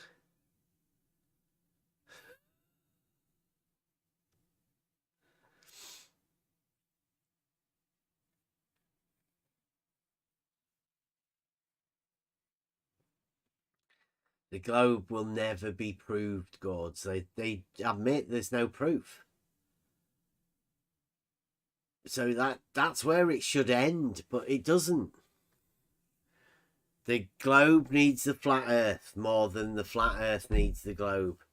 But I consider them both the same thing, round and round. I do.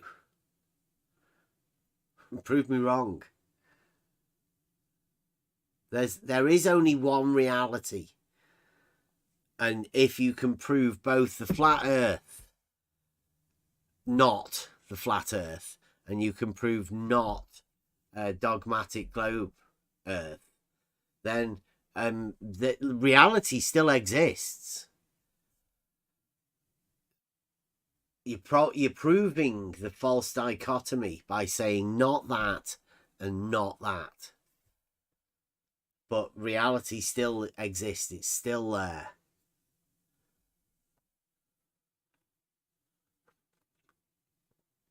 And it seems like we've had this conversation a fair bit.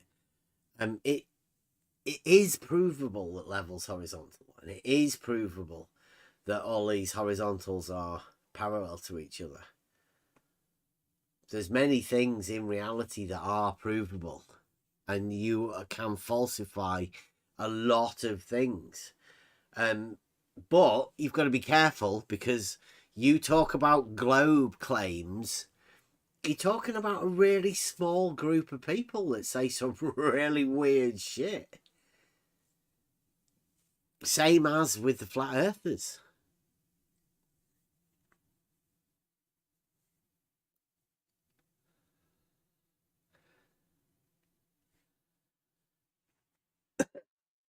They won't know the truth, Gords, though, right? Because what we've pointed out here, I hope people are beginning to see this, that if you allow a contradiction within to your mind, then you explode the mind. There's no such thing as reasoning and being able to tell people truth, because there's an accepted contradiction. They can't see contradictions anymore. We went over it at the beginning. I'll get that picture again.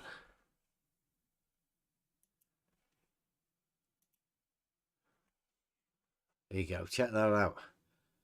Fight the Flat Earth's offering £1,000 to Gadget if Gadget can show where he's contradicted himself. Now, I'm going to tell you for sure that Fight the Flat Earth will never admit any contradiction that he's gone over. And he's gone over, there's loads of them, right? Because his model is entirely built upon contradictions. So there's the bet. The bet is 1,000 that Gadget can show Fight the Flat Earth a contradiction. I'm saying Fight the Flat Earth won't be able to acknowledge a contradiction. Now, people should be scrambling for that money off Fight the Flat Earth now. Point out a contradiction. Just go and find a contradiction that Fight the Flat Earth's done and point it out to him. See whether he admits it's a contradiction. See whether your idea of contradiction is equal to his idea of a contradiction. How sure are you that you know what a contradiction is? It's a test. I think it's great. See whether you... the offer was to Gadget, right? But see whether you can point out to Fight the Flat Earth one of his contradictions. I'm saying, I don't think you can. I don't think that he thinks he has any contradictions. He accepted the globe model. Therefore, he's accepted contradictions. Doesn't matter how many you need to accept. But he's definitely accepted contradictions. He's not going to be able to see any.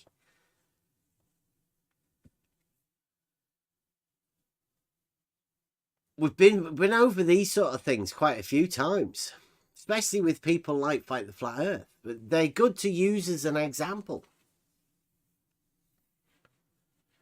If you want to test yourself.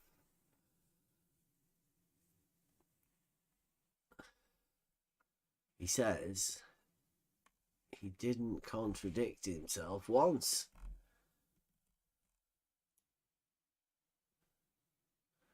I didn't contradict myself once. So he's not able to recognize what contradiction is. I think so, yes. But I mean, you could go through that conversation we had with him, because he also couldn't have the horizontal from A to B.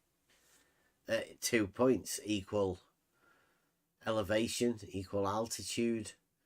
You can't have them as being horizontal. Now, is that a contradiction? Is it a contradiction to say that straight lines bend? Because he said that. Yes, it is a contradiction in term. It's a And by the way, contradiction that he died once and he's not dead now. How many times can you normally die? maybe he is in a computer game. I don't know.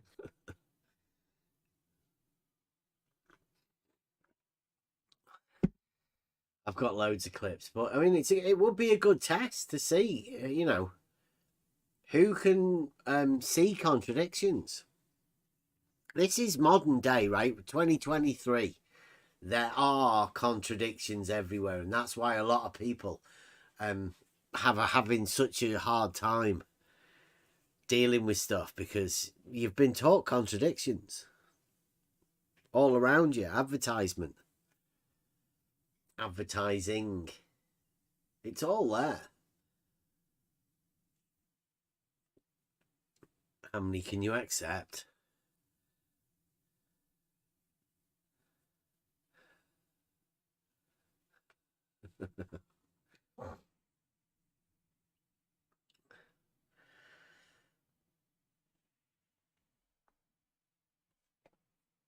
And of course, again, if Rachel's out there and listening, come in for a chat, having a chat with everybody else. What's up with us?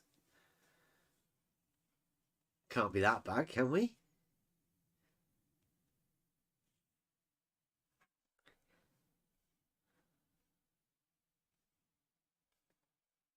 I'll put a few more of these things. One man is who? Because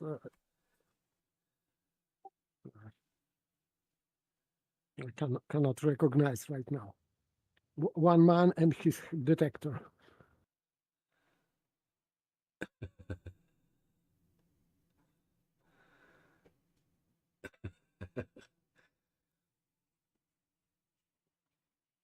Yeah, I went over a load of these things when he was out on Twitter, when he had that account. All of those tweets have been deleted because his account's been deleted. So you can never see how much stuff he wrote and what he wrote, apart from the stuff that I screenshotted, posted back to him.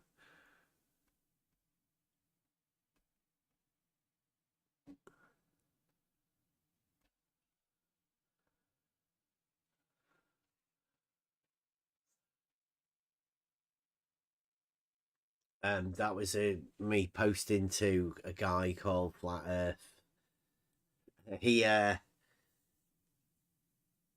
They all mass reported somebody on Twitter, because this is how these guys work. They mass reported a guy because he called somebody an idiot, and that was offensive to them. So they all turned into snowflakes, and they got him banned. Got him suspended from Twitter for calling somebody an idiot.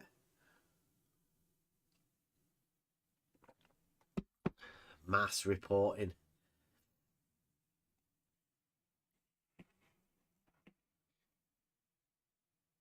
So if you speak one way, they like it. Depends whether you're part of the team or not.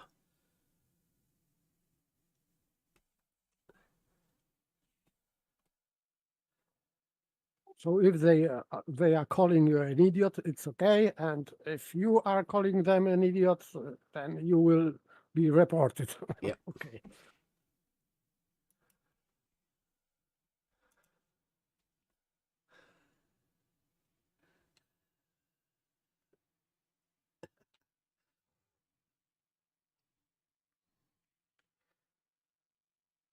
Right, I am off to bed. Good night. Okie dokie. Thank you very much. Till tomorrow. Night. What time is it? That's 11. We can go into Discord for a bit, can't we? Click on the link. Come on into Discord. I don't know what we're going to be doing. I'll go live if the needs be. I think there's a few arguments that we need to tie up, point out. I think I'm going to have to do a show about Nathan Oakley. Keeps saying that I'm ashamed to be a flat earther. Well, he's wrong. I'm not a flat earther. It's not that I'm ashamed to be a flat earther or that comes with some sort of stigma or whatever. I don't care about that. I've been defending flat earthers for years. I'm just not a flat earther. I've got a proof that the earth's not flat. Don't try and dismiss that. Just take it. You can have your proof. If you've got a proof that the earth's flat, then good for you. Come and have a conversation. Have a chat about it. Everyone can do that.